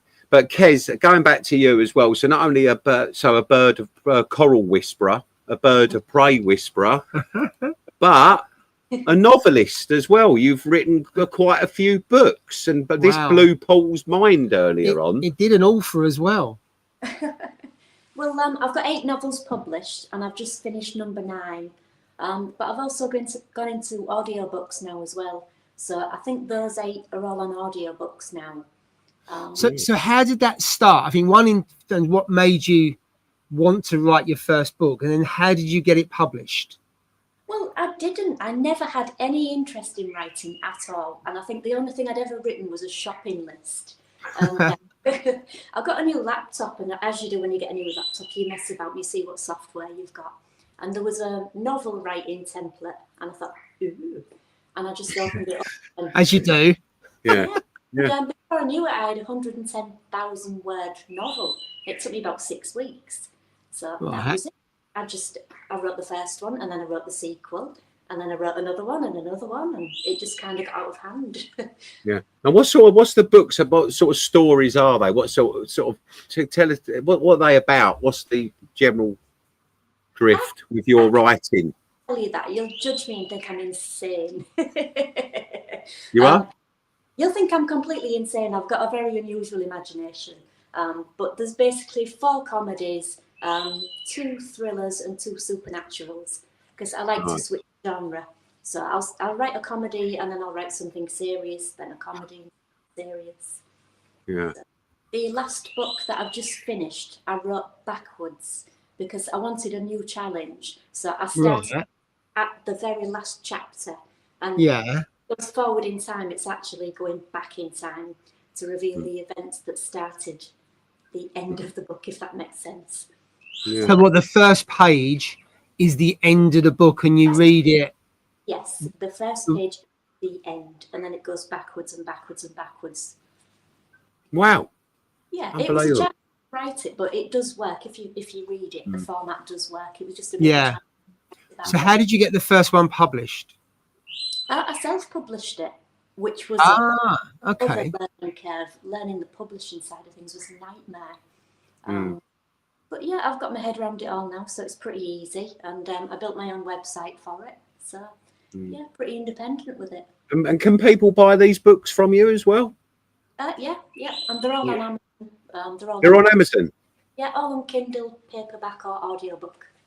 I was going to say, so they're not just ebooks. You've got them in traditional paper. Yeah. Cool. Well, I'm all on my well, I've got some of them on my mantelpiece. yeah. Okay. All right. So there's and where can what was it? Let's go back to it again, so they can find you as KL Smith Books. Yeah. That's right. Yes, KL Smith. Okay. All right. So if any of you out there fancy reading a little book by Kez when you're in the sun or something later on, there we go. So you can find her on Amazon as well. KL Smith Books. Okay. Something else which I think's phenomenal about you, Kez, is you're not afraid to do a bit of DIY, are you? I mean, you are. I mean, I see some mad stuff that you do, and this is all you. You do it all by yourself, because I know you live by yourself, don't you? And it is phenomenal, some of the stuff that I see you do. I mean, I couldn't do that up there. I mean, I don't know about you, Foxy. Could you do that, or could you? You're a bit more handy than me, aren't you? Little bit more than you, yeah. I bet it wouldn't be quite as tidy as that, Foxy. Yours, no, it would not be as nice and as tidy as that. No. Yeah. I'm quite surprised how good a bricklayer I am. I've built all sorts of bricks now. Yeah. So I know that you do a lot of DIY, and that sort of moves on to some of the other things. So I know recently you've been building a new sort of coral farm. So I'll just show a little bit actually. So let's have a little look at that. So I think this is it. Let's have a little look. Is it this? Yes, it is. So this is your latest. Let's go back to the beginning. So this is the room. So where is this in the house then, Kez? This is at the very back of the house. It was an old boiler room that I was using for a chicken shed for quite a while. And then when I got rid of the last of my chickens, I thought, I know what I can use that room for. I've got cramp. Started building. 1 second. Yeah. So I just got to stand up because I've got cramp. So you carry on. Paul's got cramp, so he's leaping around the room. God, just in the back of my leg here. Can I just jump in here and say? Of course you can. Kez spoke to me about this as an idea. Yeah. And the week after, she went, I've ordered all the units and I'm building it next week. And this is sort of what came up. Yeah. It's brilliant because I followed the inside. Go on, Kez, go on. I had to take out all the obsolete plumbing first. I had to redo all the electrics before I even started building. It was an absolute nightmare. I think I swore quite a lot during that build process, but now it's finished. I really like it, and I'm glad that I did it. Yeah, I remember following it on Instagram. I was fascinated when I saw the shell and what it was going to turn into, and then using kind of kitchen cabinets like you have and the system. So it's absolutely fantastic. Yeah, it worked out really well. And drilling the tanks, that was something that I was really not looking forward to doing. Yeah, I can imagine. I would not like to drill. Whether was the perception worse than the reality? Yeah, in reality, it was absolutely fine, and it took me a few minutes. But the worst of it was the big coral bay that's on the right. Obviously, because I've done literally everything on my own, I thought I can easily lift that out to plumb underneath it. So I thought there's a cabinet on the opposite side. So I thought I could just lift the side of it, walk backwards, rest it on the other side, and then I can get under it to plumb it. And I did all that, and that was absolutely fine. But when I came to lift it back, I got it stuck on the wall. There was just absolutely nowhere to go there. I thought, I'm going to drop this. It was awful. So I had to get right under the tank and lift the tank up my back and kind of shuffle it back in. There it is. That was how I got it stuck. I had to kind of shuffle it on my back until I could wedge it back into place again. But really scary. I can imagine. Yeah. But no, fair play. It always amazes me, Kez, because you do this all by yourself. I mean, it's all right when you've got a spare pair of hands or something like that. But I know you're in the middle of nowhere and you have to do a lot of these projects literally single-handedly, don't you? Yeah, absolutely. Yeah, there's nobody. If back and say, give us a hand with this. There's just nobody there. So, I think it's just having the time to do the job that you do, plus you're writing books and plus keeping tanks and then doing the sump room. Just balancing all that. It's just unbelievable. Fair play to you.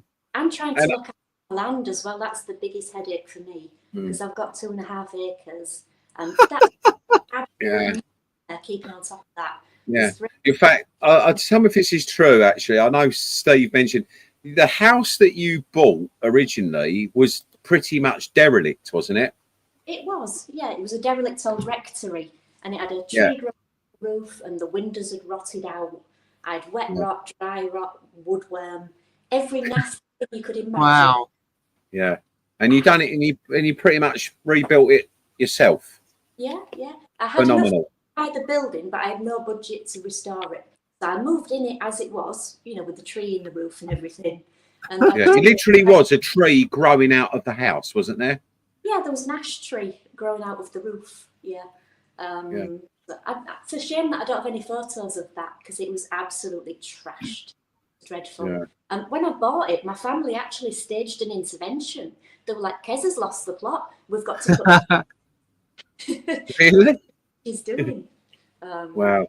What's really weird that when you buy things years ago, you wouldn't really think about taking photos. But today you take a photo of anything, whether it's relevant or not. It's a total waste of time. We take photos of everything. Yeah. And just weird how things have changed over the time. Because then you think, I wish I had that. Because then you could story tell that, couldn't you? Yeah, it absolutely kills me that I've got no photos of the place because it was so bad. I mean, you couldn't even see in the downstairs windows of the house because it was just covered in brambles. It was kind of like something out of a fairy tale, where the castles live hidden under vines. It was kind of like that. It's all finished now and it's lovely, but it's just the upkeep by myself is a nightmare. Yeah. I said to you before, Paul, I don't sleep a lot. I only get sleep a night. We were talking about sleep this week, and Kez, I think you're a bit similar to me, about 4 or 5 hours max. But I can see why that is because you got so much on the go all the time, and obviously, I know Steve must work you to death. So, yeah. And Steve, you got a fabulous tank behind you. I know it's been showcased on social media recently, and I was lucky enough to see it a little while ago. You've had quite a few tanks over the years. This one's quite a modest tank for you, isn't it? I mean, you've been prone to having ridiculously oversized tanks. I think the one before this in that space was pretty much, what was it originally? 8x4x32 display. It was about 2,500 litres. Yeah, phenomenal. Yeah, Wow. What was that, Kez? So it was basically an indoor pond. Yeah, an indoor pond. Yeah. Yeah. And I know me and you've been speaking on and off about another tank, but you think you might or might not at the moment. You'd be too busy at the moment, maybe, but you'd like another one, wouldn't you? I would definitely like another one. Bigger tank. My wife is trying to push me into getting exactly what I had before. 8x4 well, I wouldn't go 32, I'd go 28. Because the depth was just a little bit too much with the 4 foot front to back. The bit that I don't want to do is move this one and have to relocate it somewhere in the house while... well, you can relocate all your coral stock to me. I'll look after it for you. Do you know what? He's generous, isn't he? You can't fault him for that.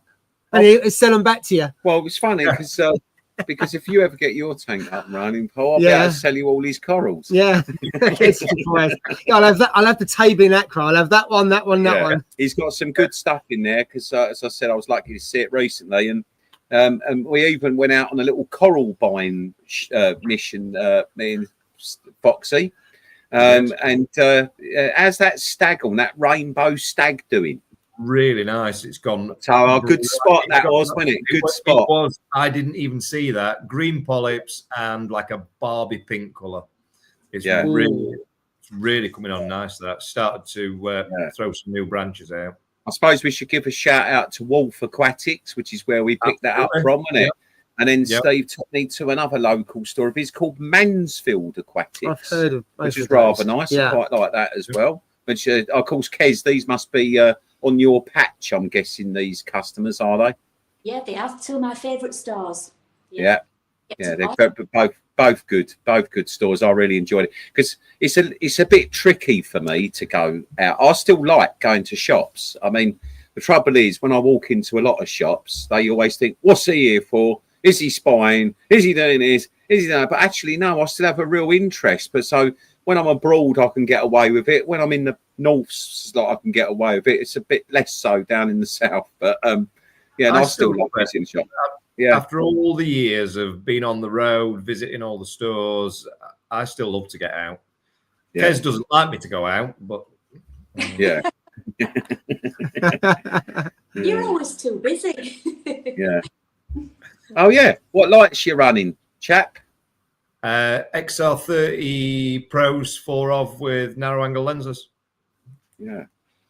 No potential for. I mean, look, I've done really well with Radians. You know, I have over the years, and I'm using them in the farm. You've used them forever. Kezzy's used them. Probably 50. I'm guessing 50% in the chat is probably using a AI or by Ecotech or something like that. But have you had any considerations maybe about trying out the new light, which I can come on, now's your moment. So we weren't going to do too much product stuff, but come on, you've got to show the folks. Do you mean This the one that light landed with me literally at 5 o'clock this evening?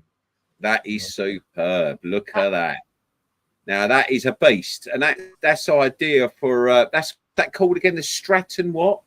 That is the Stratton Flex. So it is exactly the same amount of LEDs in the 102 Flex as what there is in the 102, but it is across a 95 centimeter heatsink rather than the shorter one. Still only 16 millimeters deep. Wow. And 155 wide. No fans. Beautifully made, Steve. The quality of these Strattons is just in it. You know, all made in Germany, even down to the heatsink is milled in Germany at ATI.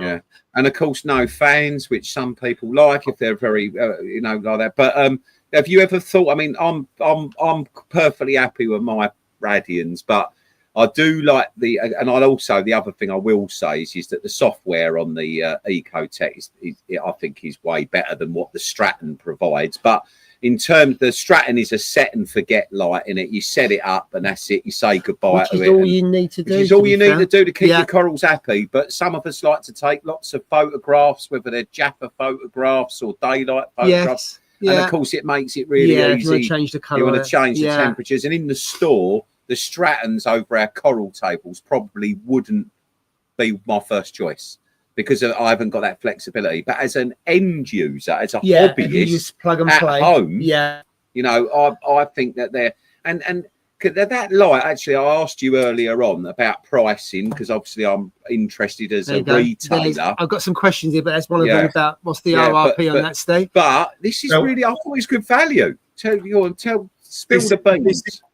This is not a final retail price. This is my, I think, where it is going to be. Yeah.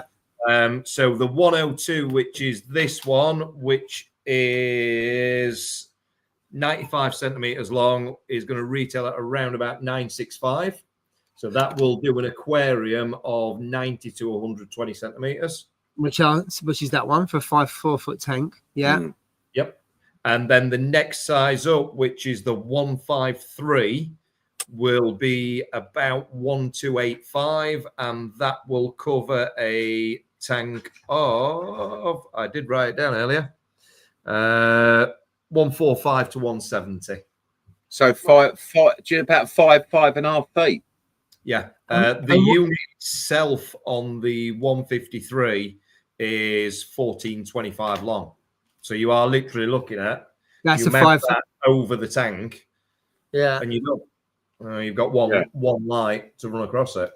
And what radius? So if it's 5 foot long, front to back, Steve. Front to back, what would it? 15 and a half centimeters front to back. So what kind of No, the tank, in terms of the dimension. the tank dimension, so 5 foot long. Got in there. It doesn't actually say. I'm going to guess, Steve. It's the first one I've ever seen, but I would say you're going to be going on the 2x2. Yeah, it's 2 by 2. 3x2 with 2, 4x2 by 2, 5x2. Yeah. The one little thing that I did notice different about this that I've not seen before is in the back. You see the 2 little lines? Yeah. It's a rubber gasket. Oh. All right. What's that for? You slide you slide. To hide your wires. and then refit the gasket in. Oh. Nice. You can slide it along. So you don't have all the curly whirly wires that I have to wind up to make it. They look like earrings hanging off. Do you know what I mean? Paul. Well, when you do the wires on your light fixtures, you've got to. So do you? The question is, do you snip them off? And you think, oh no, I better not do that because I might want to lower the lights.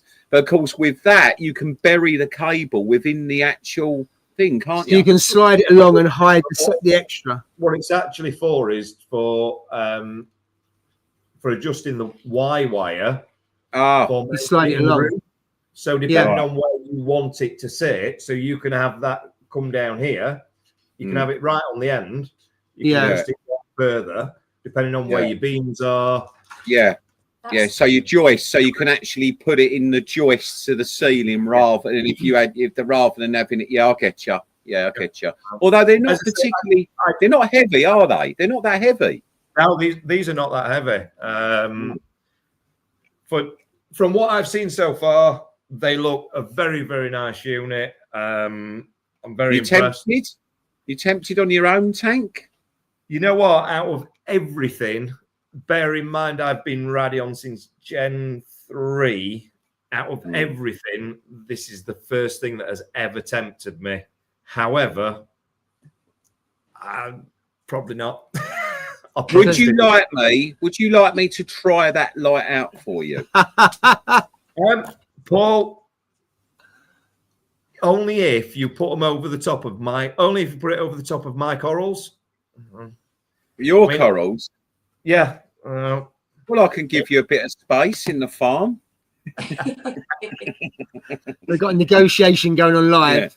Yeah. This literally, I didn't even get this out of the box until 6 o'clock this evening. Well, I'll tell you someone who could try that light out for you. I know a lady with a new little coral farm that she's built at the back of her house. There we go. A nice long table. That would be the perfect choice. And she needs excellent coverage for growing corals. Kez, all right? Kez, you owe me a tenner. Yeah. No, it looks lovely. Anyway, I will make sure that this is at Love to Reef for everybody to see. Lovely. So the bit I'm interested in, Steve, if you've got that, because that looks a really good light coverage and everything else, why would you? I don't know very little about the Stratons. Why would you go with the squarer one rather than that one? Because say like your new tank. So like your new tank. Yeah. You're having so for coverage. No, you're having 2'6", aren't you, roughly? Right? Maybe. So the rumours are. Yeah. Right, the rumours. Right. So you would definitely on a big wide tank, say like on a wider tank. Talk about the DT over in there. Yeah. I would probably have 3 of the square tiles. Because it's not just the length, you want the front, so I'd have you want 3, the front to back. Coach. But if you run in a tank similar to Foxy behind there. Like a standard, like a 3x2, for example. His tank, say he might have the 5 foot one. How long's that tank, Steve? That's 6x26, but it's only 16 inches deep. Yeah, so he would suit the bigger version of that he's got there. Yeah. And it'll be a one fixture for all. So you got one fixture because you haven't got too much front to back. Yeah, and if you've got, say, I don't know, a reefer 250 or a Nios 300 or something, you would use the smaller light rather than having loads of cables and PSUs. That's the thing, isn't it? You've got one slick light. Yeah. That's quite easy. Just looking at the tank behind him, you think it's one light that just goes along. Because not everyone can put a hood around it. So you just got the slickness of what you said. It's what? How thick was it? 16 millimeters. It's as thick as an iPhone. Wow. It's as thick as an iPhone. Because it actually looks a lot thicker than that there. Yeah, watch. Get Yeah, your I'm phone not out. believing Hey, look at that. Wow, that just shows you. It does, doesn't it? Yeah, unbelievable. I am impressed. Yeah. And lights, I usually shrug because I'm happy with my Radians, to be fair. Yeah. Well, Yeah. I think that one of the things I've noticed about them, Steve, particularly, is the spectrum is. So we all love our royal blue diodes, but I've never seen one on a coral reef. The spectrum that I believe that so there is obviously the blue in a radian or in an AI light. The royal blue is, it's there a little bit of O3, but it's not real compared to the reef. The blue that's on a radian, that's more akin to the sort of color temperature that you might see at sort of 25 meters, 30 meters, deep as such. But I think the the ATI spectrum, Steve, is the closest thing that anyone's going to get to T5s. And of course, they were the best T5 manufacturer. And fixture as well, ATI. So they got you had the ATI hybrid. Yeah, I did. They had the Radians in the middle and they had the tubes. They're brilliant. Yeah. Absolutely brilliant. Yeah. Right. So even on the hybrids, they were great, weren't they? But they're somewhere between a sort of 14 to 16K metal halide T5 blend, aren't they? The Stratton. They've really focused on what I call reality rather than giving you the possibilities that a Radian. A Radian gives you more choice than a Strat. You can choose. Is that because of usability? Because I was talking about here about interface. Yeah. I suppose with a Radian, you might want to tweak it and stuff like that. I mean, AB plus and bang, I've had it all day long on that and not changed it. And there's no need to be fair. You know what? For software, I don't think that you can beat Mobius. You buy, for me, you're buying a Radeon, you've got the choice of XR15 or XR30, you've got the choice of Pro or Blue, you've then got the choice of standard lenses or narrow angle lenses. So you've got a lot of choice there. With the Stratton, obviously, as Paul says, you don't have that choice, and the app is a little bit clunky, I'll be honest. It's not what Mobius is. Mobius is sleek, it's smooth, but it's also been out for... Well, we had ESL probably 15 years ago. Yeah. So it's not at that level yet. However, the unit itself and the light that it gives out, stunning. But I think it's important to note that the presets, though, that to be fair, the Germans have come up with what I call quality presets. Yep. These presets that are in the Stratton are really, quite honestly, you should just set it and that's it. And walk away. That's what they're designed to do. But I think, again, for me, for photography around the store, for fine tuning things, I think you can't really beat that the Radian, the Mobius software. To be able to change it. To be able to change it. Yeah. Right. So I'm just going to go over a couple. Let's go into the chat. So there's a couple of bits here. So it says good for 4 foot. So what you said, you can do them. There's 3, 4, 5, and I suppose the 5 foot one will go on a 6 foot tank. Two sizes. So there's the 153, which is for. I've had to write this down because I don't know the information yet. So the 153 is good for a tank of 145 to 170 centimeters, and the 102 is good for a tank of 90 to 120 centimeters. So you're basically going 3 up to 6 foot, roughly, from the two lights. That's the kind of spread. So it covers the vast majority of tanks, doesn't it? Yeah. Other than a nano, anything outside of a nano, you would say it covers of the standard ones. There we go to see what else. T5, great. Yeah, if it's similar to that, that's great. Hi, Gaz. Good to see you joined us. Was there anything else on that? I love my Strattons, punch right down to the sand in my tank. And then the question is, when are they going to be available, Steve? Are they going to be able to, can you buy them at Love to Reef through Paul? No. But have you got a release date? No, we haven't placed our order as of this moment. The ATI sent us this one over to have a look at. I need to actually turn it on. I haven't had the time to do a great deal with it at the moment. So I am headed out next week to go out to a show for a couple of weeks. So I think we will probably be saying August, September time for the UK. Yeah. Yeah, probably after summer, Steve. And a lot of people, from That's a true. seasonality point of view, they're not going to be so focused on looking at lights in the middle of summer. So probably end up looking start of the season. You're suggesting, Steve? Yeah. Yeah.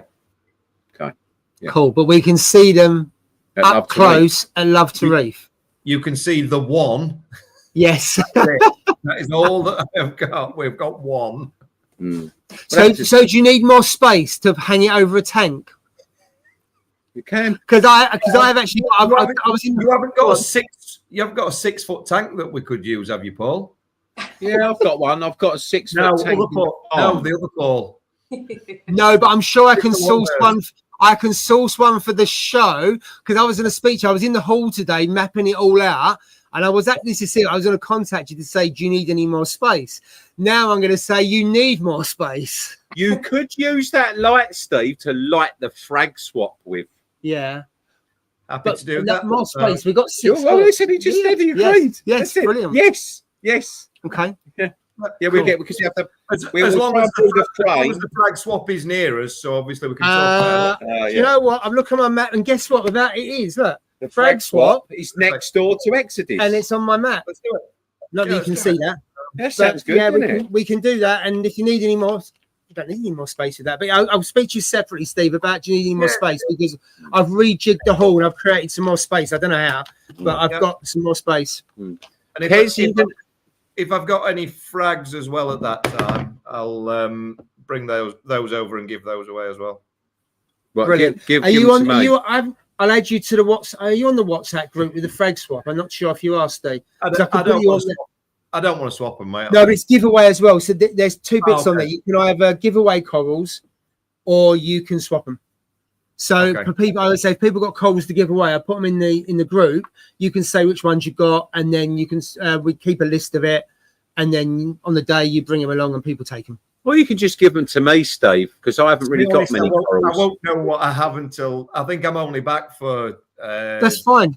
Week or 10 days before the show. That's plenty time.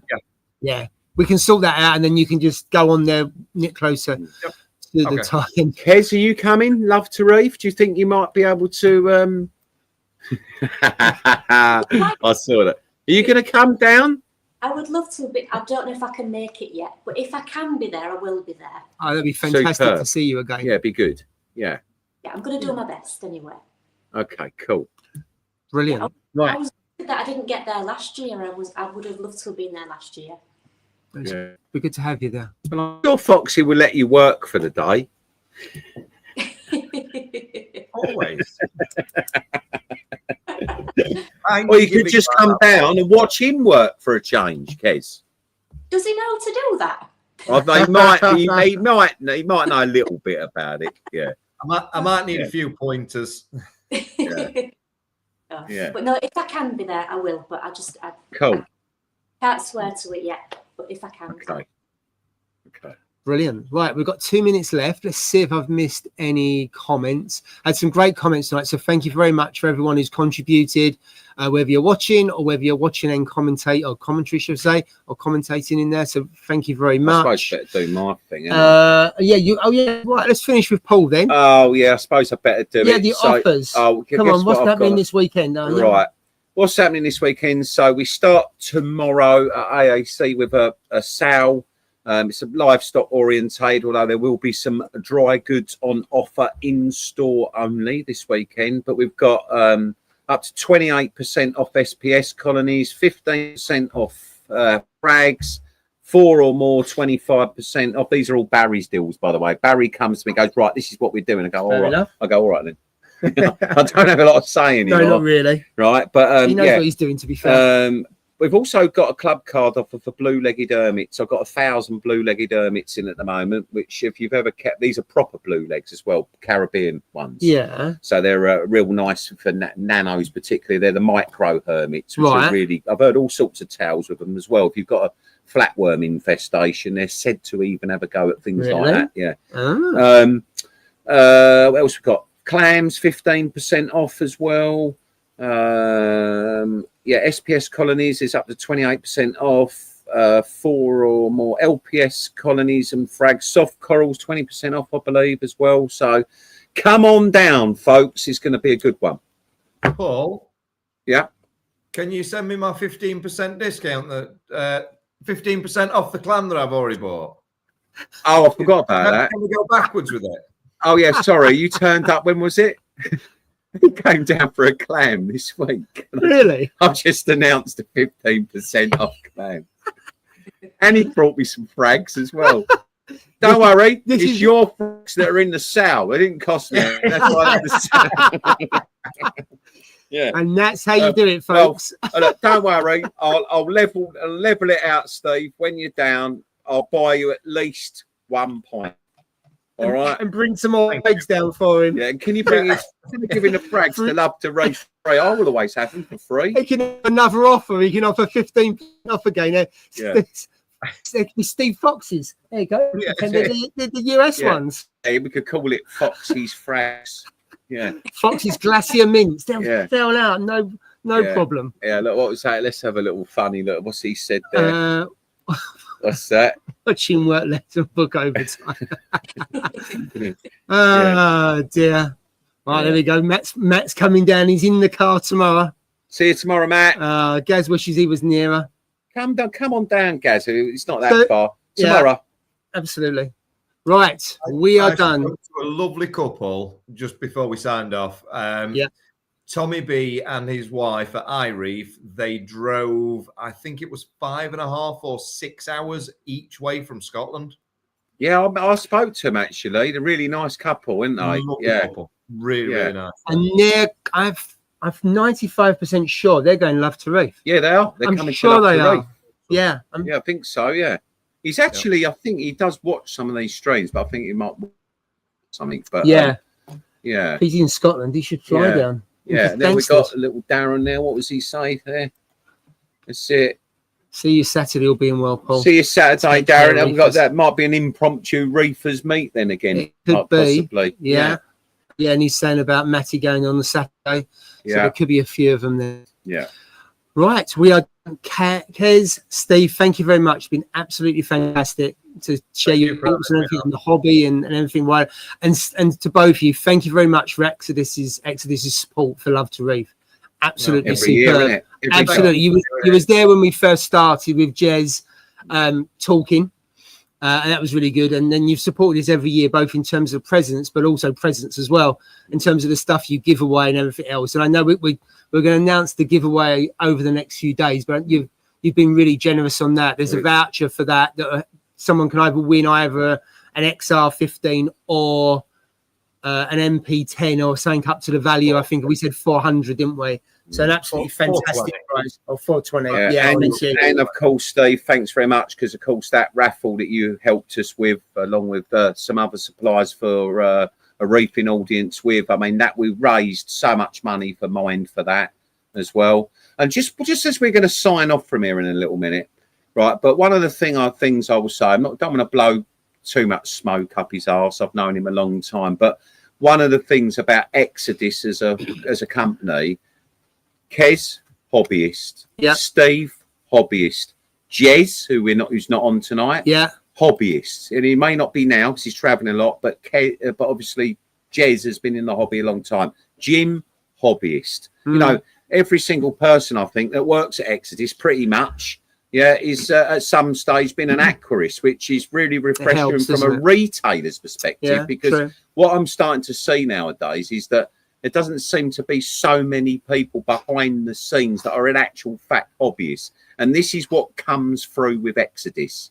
You know, they're all in it. So when I say to Steve, which I have done in the past, this is a bit shit, Steve, he'll understand why it might be. And then likewise, when I tell him something, I told him about one of his own products recently that he didn't know about himself, which was wonderful, which was a modern reef product, a cyanobacterial cleaner. Oh, right. And I've experimented. He hadn't even used it. It's fabulous. So it comes through a lot. You know, there's a lot of interaction. It's not just AAC, incidentally. I know that with all the stores that these two interact with, there's a very good relationship because they can relate really well. Yeah, you know, the products and you know. So thank you very much, the pair of you. Yeah, thank you. We absolutely love what we do, and if we can help anybody, we will help them.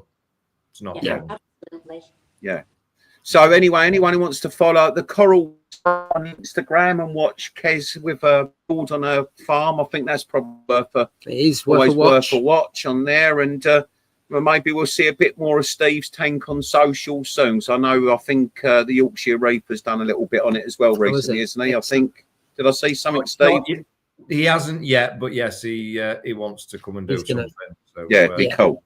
Yeah. Brilliant. All right, smashing. Thank you very much. Thank you. Thank you very much. Thanks for watching. Yeah. And thank you very much for all in the chat as well. It's been great. Thank you very much. Thank you. Bye for now.